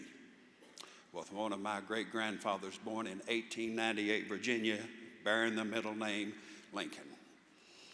After the Civil War, mountain soldiers returned to farms which, unbeknownst to them, lay on top of unfathomable wealth. In the 1870s, powerful companies in the Northeast sent speculators into eastern Kentucky to survey the depth and extent of the region's newly discovered massive coal reserves. Speculators were soon followed by bankers and lawyers. The lawyers brought the broad form deed, a complex legal document they used to swindle those coal reserves right out from under an unsuspecting, illiterate peasantry in exchange for a one-time copper penny payment, a penny supplied by the bankers. Complex documents they could not read and copper pennies they did not have, something to live, work, and die on their hands and knees in black diamond mines they once owned on their feet as free people, all with the blessing of the law. Amidst these circumstances, a parasitic neo-feudal power structure arose and enthroned itself on the backs of my ancestors. It then proceeded to impose the generational subjugation of the Appalachian coalfields from which I come, politically, economically, and spiritually. The tinderbox forest from which the opioid epidemic was launched with the introduction of OxyContin in December of 1996. For the better part of a century, the partnership of money, politics, and law have done a lot of thieving from and abusing of people and have left desolation in their wake. My formative years were spent living in President Reagan's Morning in America, while the walls of other boys' rooms were adorned with posters of Joe Montana, Michael Jackson, and Michael Jordan. Mine were covered with the Gipper. As a child, I received a very idealized version of American history and civics education. I was inspired to go to law school, where I thought I would learn to serve and protect truth, justice, and the American way. 3 years of law school a 16-year legal career, and 6 years of leading complex governmental systems in Kentucky taught me that law is not a synonym for truth, morality, or justice.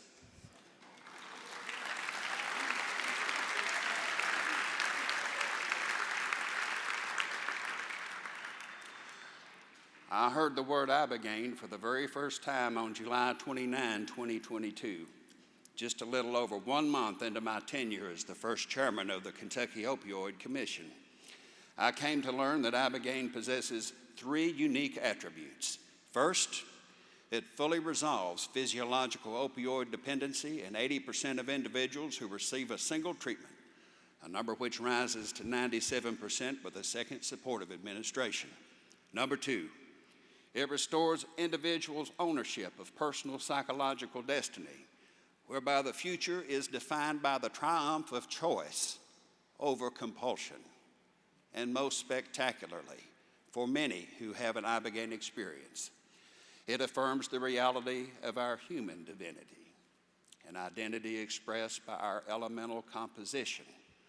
For the very iron in our blood was created in a supernova eons ago, making us indisputably the children of the stars. Recent observational studies suggest that ibogaine has a unique, unparalleled capacity to produce a neuroregenerative effect on the brain, a finding which has profound implications for how we treat a host of degenerative conditions which affect the brain, such as traumatic brain injury, Parkinson's disease, Lyme disease, multiple sclerosis, and perhaps even dementia. Many within the movement to medicalize ibogaine within the United States share an exceptional bond, for we are the bicentennial children born close in time to America's 200th birthday, turning 50 as the country marks its 250th year. We are fabulously blessed to be the grandchildren of that greatest generation which overcame the cataclysm of global economic depression, vanquished genocidal Nazism, destroyed Jim Crow's wicked racial despotism as ensconced in law, and crushed the mass murder and atheism of totalitarian communism, the only kind that ever has or ever will be. They lived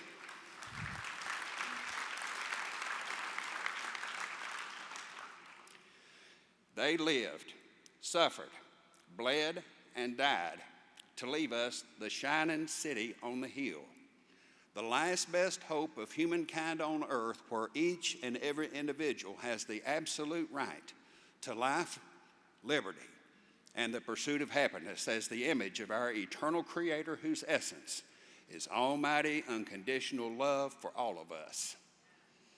Over the last 50 years, we who are the bicentennial children have experienced the mass extinction of family and community.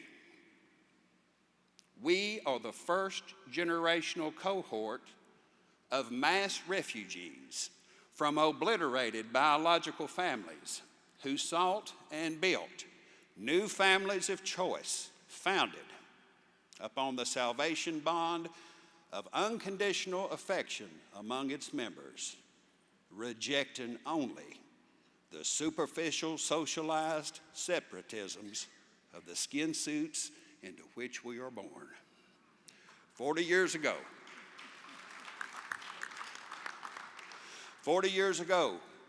we bore witness to the plague of mass famine which befell Ethiopia and Sudan, taking the lives of millions while the malevolence of power forbade the delivery of outside relief.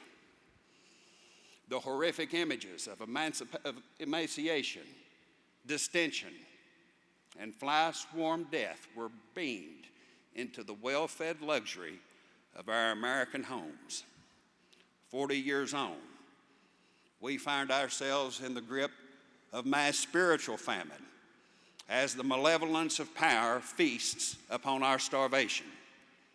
Over the last 30 years, truth, justice, and the American way have been overrun by institutional deceit, white-collar criminality, and the thieving tyrant's will, an odious alignment of official depravity which has produced the opioid epidemic, the gravest engineered humanitarian catastrophe to play out within our society since the end of the Civil War, an unconscionable travesty which has disfigured this nation.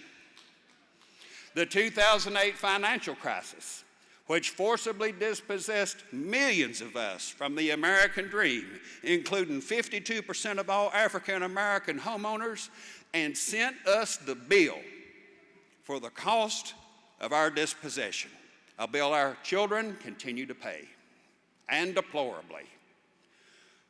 25 years of unrelenting and merciful war, much of it waged from a throne of lies, which have taken exponentially more service member lives here at home by suicide than have been lost on battlefields abroad. Since September 11th, 2001, over 30,000 active duty service members and post 9/11 veterans have died by suicide, a number 4 times greater than service members killed during combat over that same time frame. As you all well know, 22 veterans commit suicide every day, and at least 140,000 have taken their lives since 2001. Between 2015 and 2025, 1.5 million Americans have died from drug overdoses, alcohol-related disease, and suicide, a convergence of lethalities for which war veterans are ground zero. These deaths of spiritual despair exceed the total number of all U.S. soldiers killed in action since 1776. 102 American counties have life expectancies less than that of North Korea. 18% of respondents to a recent Pew Center poll expressed trust in the leadership of the federal government to do the right thing, a number which has never been higher than 30% since 2007. And 80% of respondents to a recent Wall Street Journal poll expressed their belief that the American dream is dead. Power has answered these unconscionable realities with a maelstrom of bureaucratic absurdity, impudent incompetence, and predacious corruption conjured by lawcraft, which blesses it all by using its authority to bind, torture, and kill the truth. President Reagan taught us that freedom is only ever one generation away from extinction, and that we who fail to learn from history are doomed to repeat it. Despite all, we are in an existential struggle for the survival of this country. We are the inheritors of the most beautifully dynamic multicultural society to ever exist. Despite all of our material wealth and technological prowess, we are living in a brutally dehumanizing era that is hostile to individual identity. Before our very eyes, despotisms defeated by our grandparents are regenerating their diabolical roots in the soil of our immiserated society, which is wealthy with worldly treasure, but broken in mind, body, and soul. Evil is finding a new set of vulnerable ears among our sisters and brothers in younger generations who ain't had the gift of grandma and grandpa being around to teach them better than what they are hearing from the hateful clown posse screaming its bile through their gadgets 24 hours a day, 7 days a week.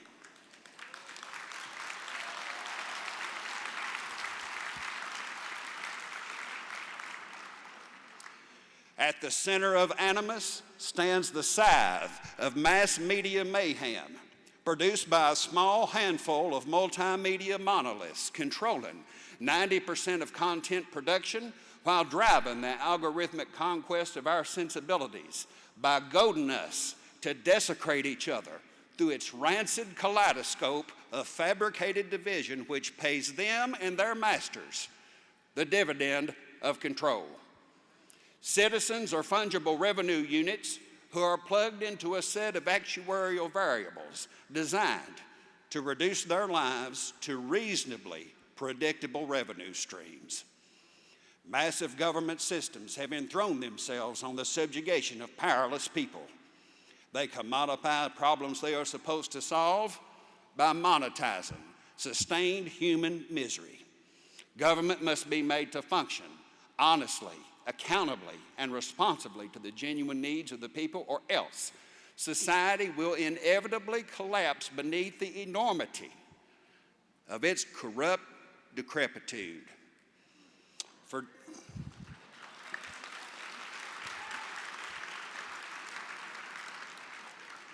For decades prior to July 14, 1789, the French government had abusively imposed its burdens, ruthlessly extracted its costs, and ravenously cannibalized the future of its people. The arrogant cruelty of the aristocracy ultimately answered to the desperate determination of the peasantry at its guillotine blade. In the words of President Kennedy, those who make peaceful revolution impossible will make violent revolution inevitable. Having recognized that the heart of trauma and addiction is profound spiritual affliction, mighty Texas was the first to commit $50 million to achieve the moonshot of our time, the medicalization of Ibogaine within the United States, in order to serve and exalt the primacy of the human soul for all of our brothers and sisters who are lethally estranged from it.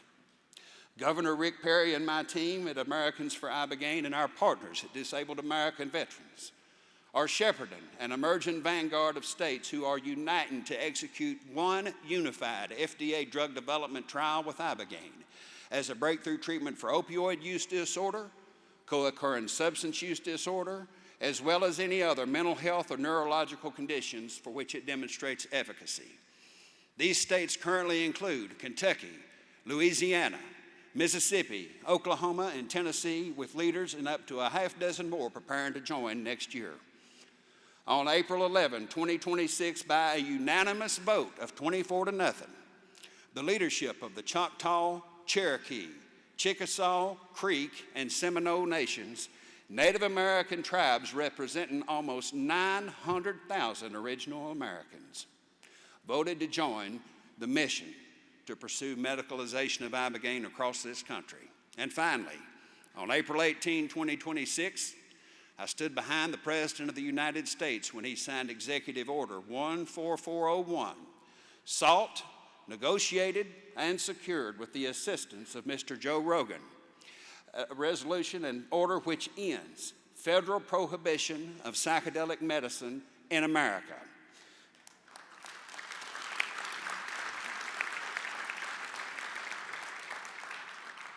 This order also makes the expeditious medicalization of Ibogaine a formal national priority. The President's order directs HHS and ARPA-H to provide technical and regulatory assistance, as well as direct financial partnership to the emerging Multi-State Ibogaine Development Compact. This will be the first federal multi-state drug development partnership in U.S. history, and the single largest investment in psychedelic research and medical development in all history, formed for the explicit purpose of developing the most sophisticated molecule on the planet for the benefit of the American people for all time. We are desperate.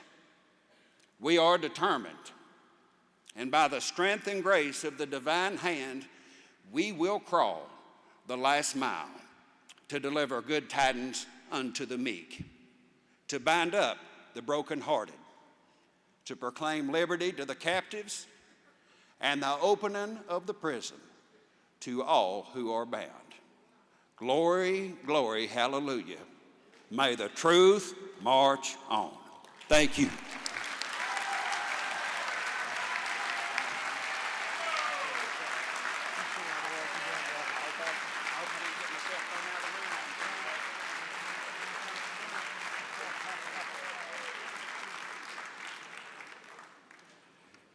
Wow, thank you, Brian, for that powerful testimonial.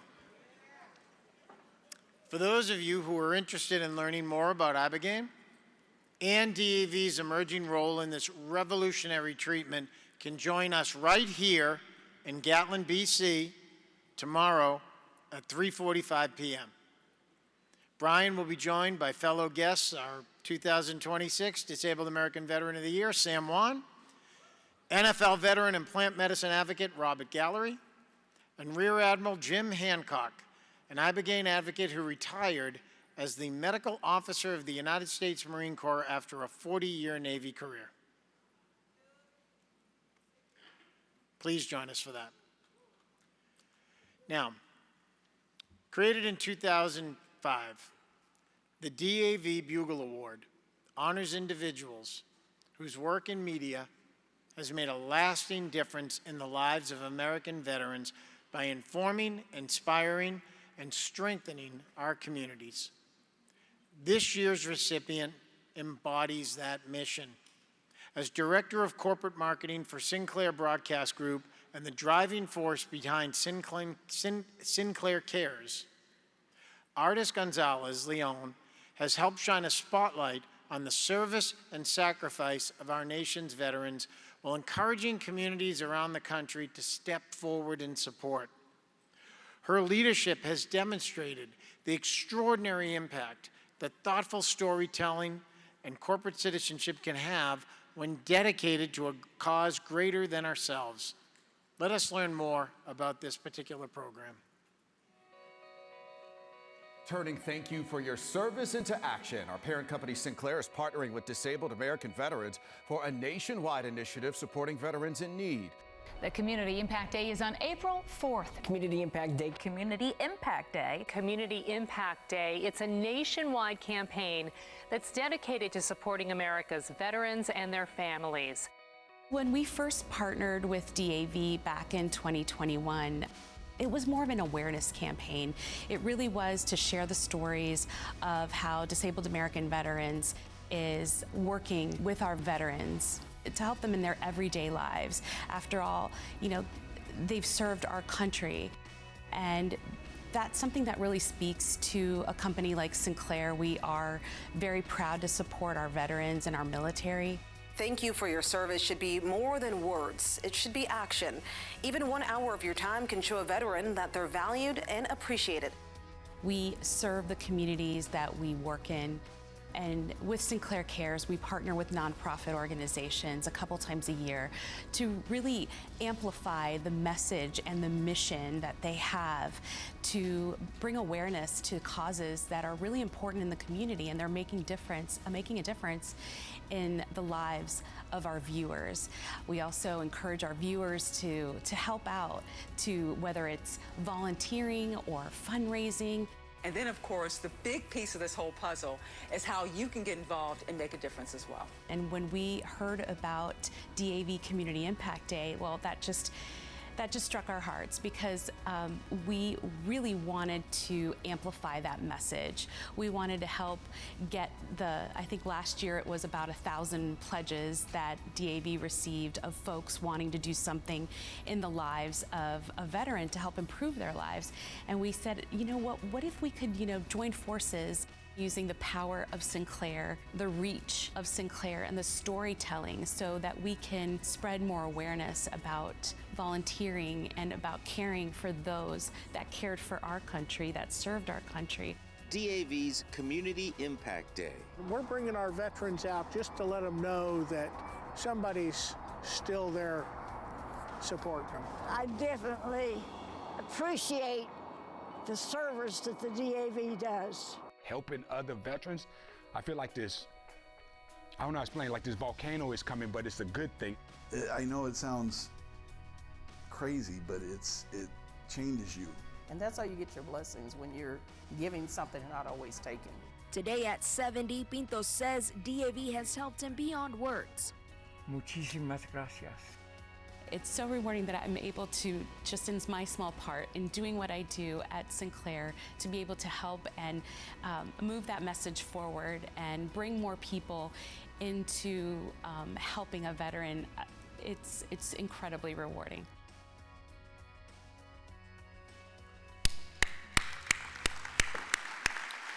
Ladies and gentlemen, the recipient of the 2026 Bugle Award from Sinclair Broadcast Group, Ardis Gonzalez Leon.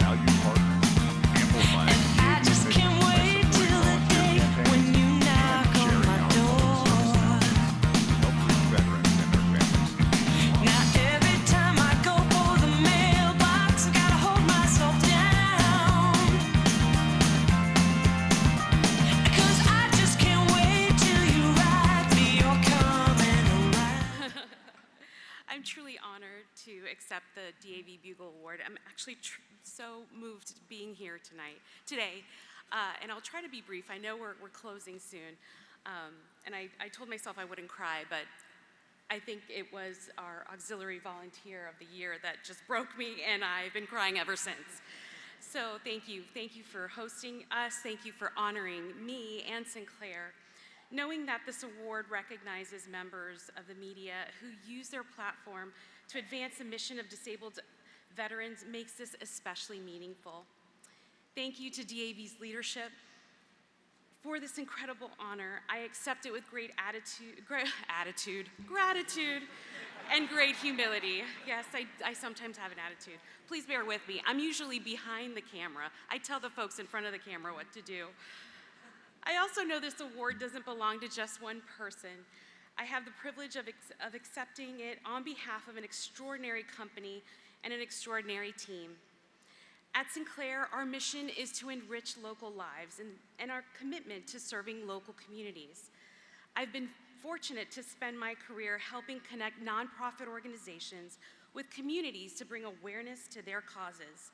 There are few partnerships that have demonstrated that mission more beautifully than our work with DAV.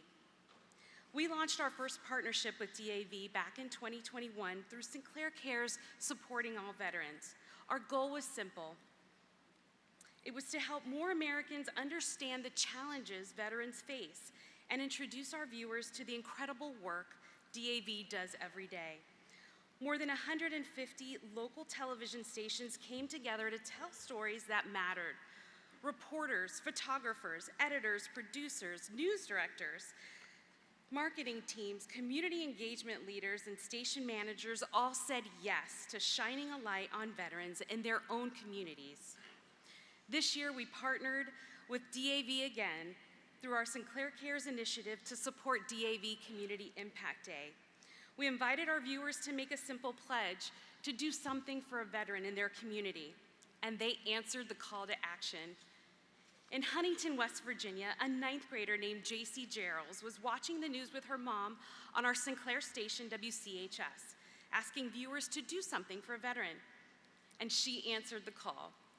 JC reached out to her local VA medical center, and she was just giddy to find out they were in need of snack cakes.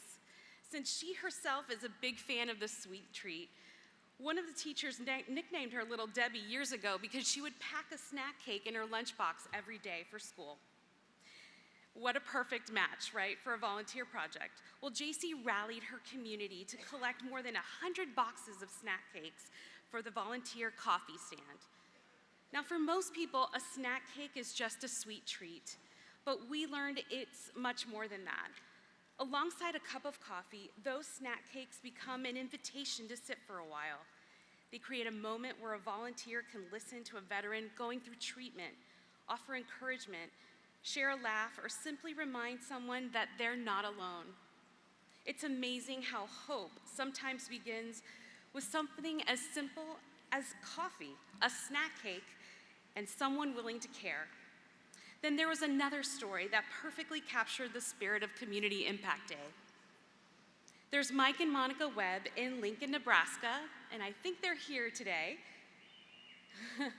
Mike and Monica are both veterans. Mike is a former National Service officer, and he's living with ALS. After a storm destroyed their fence around the backyard, it became another daily obstacle. Without a secure fence, Mike couldn't safely let his service dog out on his own. Then Melissa Allen with DAV Chapter 7 in Lincoln answered the call. And I know Melissa's here too. Melissa rallied a team of volunteers for DAV Community Impact Day. They built the Webbs a brand new fence. To some, it was a fence. Oh, I'm gonna do it again, sorry. To Mike, it meant independence. It meant being able to open the back door, let his service dog into the yard without worry, and reclaim a small but incredibly meaningful piece of his everyday life. And if you meet Mike, he's got a wicked sense of humor. He's so amazing. Thank you, Webbs, for letting us into your homes, to your home to share your story. That story reminds me that sometimes the greatest acts of service aren't measured by how big the project is, but by how much dignity and freedom they restore. Those stories and countless others remind us that acts of service are contagious. One volunteer inspires another. One student inspires an entire community. One local news story encourages someone watching at home to ask, "What can I do?" And suddenly, thousands of people realize they too can make an impact. Working alongside the communications team at DAV has been a great honor as well. They are passionate, thoughtful, and relentless in their commitment to veterans. Every conversation had been centered on one question: how can we help more veterans? Their dedication made our work better, and I am incredibly grateful for their partnership and friendship. I share this recognition with our Sinclair Cares family, our squad, Emily, Jessica, Kent, and Greg, thank you. Our team poured our hearts into these campaigns, spending months planning, encouraging our TV stations, and celebrating great storytelling. I also want to thank our Sinclair stations across the country. They embraced these campaigns with enthusiasm and compassion. They found remarkable local stories and reminded viewers that every community has veterans whose lives can be changed through kindness and service. Thank you for enriching the lives in our local communities. To my family, to my husband and my son who are here with me today, thank you for your love and your encouragement and your patience. For having you here today means more than I can say. And finally, most importantly, to our veterans in this room and across our country, thank you. Thank you for your courage. Thank you for your sacrifice.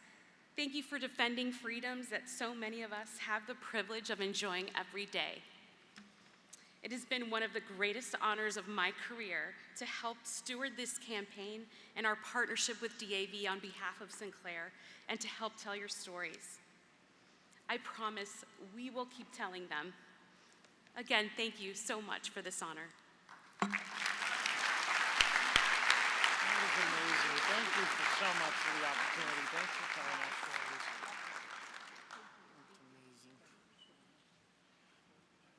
That's so much great work, artists. Really appreciate you telling our stories and getting our word out there.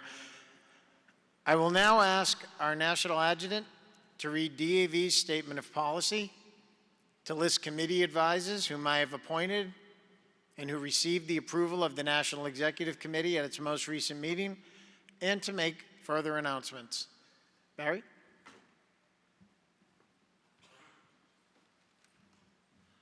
Thanks, Commander. In the interest of time and getting you on your way to lunch as soon as possible, I mean no disrespect, but it seems like every year at about this time, I'm going to read these materials very quickly.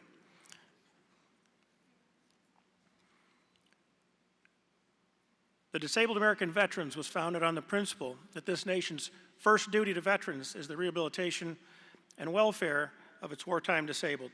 This principle envisions high-quality hospital and medical care provided by the Department of Veterans Affairs for veterans with disabilities incurred in or aggravated by service in America's armed forces.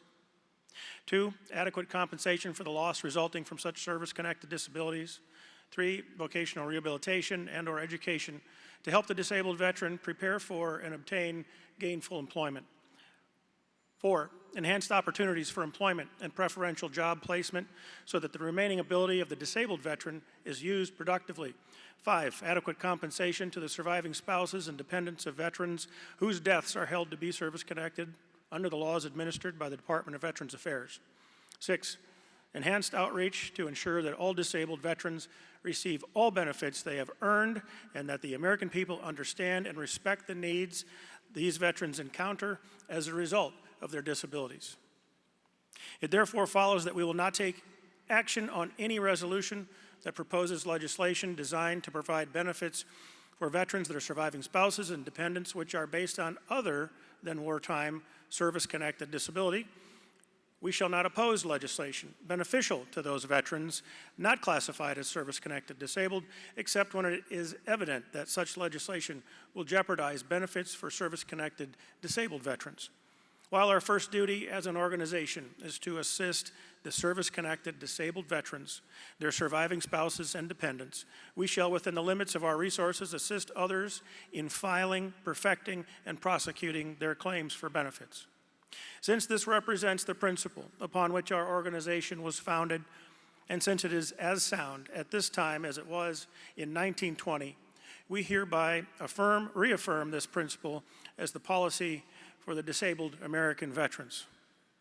I'd now like to read into the record National Commander Nee's appointed Convention Committee advisors. For the Committee on Credentials, National Membership Director Lamar Couser, National Judge Advocate Mike Dobmeyer. For the Committee on General Resolutions and Membership, Associate National Legislative Director Shamala Kapisi and Assistant National Legislative Director Kevin Miller. For the Committee on Legislation and Veterans' Rights, National Legislative Director John Retzer. For the Committee on Constitution and Bylaws, Inspector General Ryan Burgos and past National Commander Rob Reynolds. For the Committee on Employment, National Employment Director Jeremy Yost.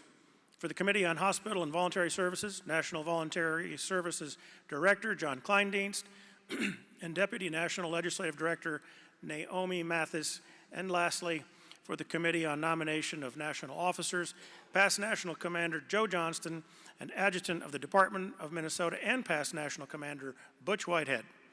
Advisors can pick up their committee folders from the Resolutions Office located in room 22 in the St. John's section of Level 2. I do have a few other announcements. Beginning this afternoon at 4:15, convention committees are scheduled to meet. Those of you who have been elected to convention committees are asked to be on time in the room assigned for your meeting, please.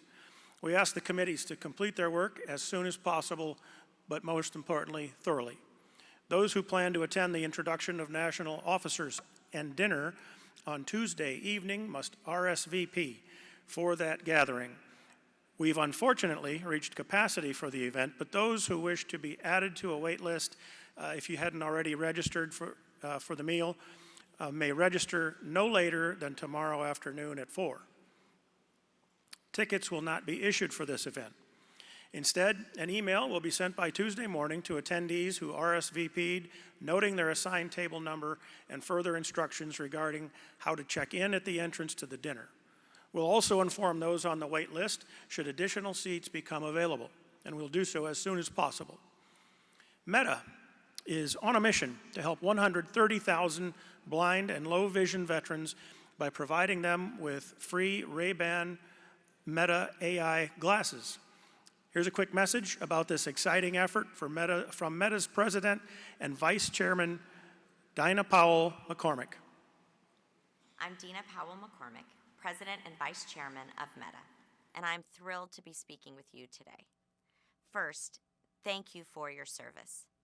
Every person in this room has given something extraordinary to this country, and the Disabled American Veterans Organization has spent over a century making sure that that sacrifice is never forgotten. The work your national service officers do, helping veterans navigate claims, securing benefits, and to access the support that they've earned, is nothing short of remarkable. That's why our company, Meta, is so proud to partner with DAV on something we hope will really make a difference in the lives of blind veterans. Today, I am excited to share that during this conference, National Service Officers will be working with blind and low vision veterans to facilitate their receipt of a free pair of Ray-Ban Meta AI glasses through our Blind Veterans Donation Program. Once you receive your glasses, you'll have the opportunity to sign up for a training session where you will receive hands-on guidance on just how to use them. This program was inspired by Army veteran Don Overton, who lost his vision during a bunker explosion in Desert Storm. When Don put on the glasses for the first time, he said he felt as though he had gotten his independence back. Our goal and our deep honor would be to bring that same experience to every eligible veteran here this week. We are honored to stand alongside the disabled American veterans in this glasses distribution. Every year, our awesome friends and the team at A&W celebrate National Root Beer Float Day on August 6th. And in exchange for a free root beer float, A&W asks their guests to pay it forward. Together with franchise partners, they've raised over $800,000 for DAV since 2017. Thanks to our great partners at A&W, immediately following our opening session here, free root beer floats are once again going to be made available to you all in Gatlin D. We're giving away 3 $50 gift certificates that can be redeemed at the DAV store, online, or here during the convention. All registered convention attendees are eligible, but must be present to win. If I call your name and you are here in the hall, please see National Membership Director Lamar Kauser up here in the front of the stage as soon as we adjourn. The lucky winners are Derwin Bradley, South Carolina; Gerald Botcher, Minnesota; and Patrick Araby, Massachusetts.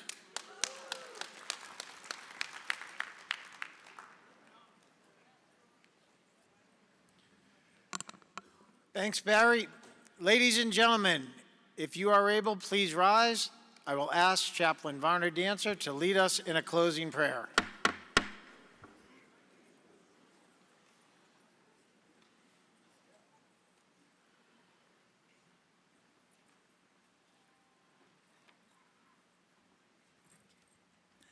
Let us pray. Almighty God, once and again, we come to give you thanks as we lead this particular session and go forth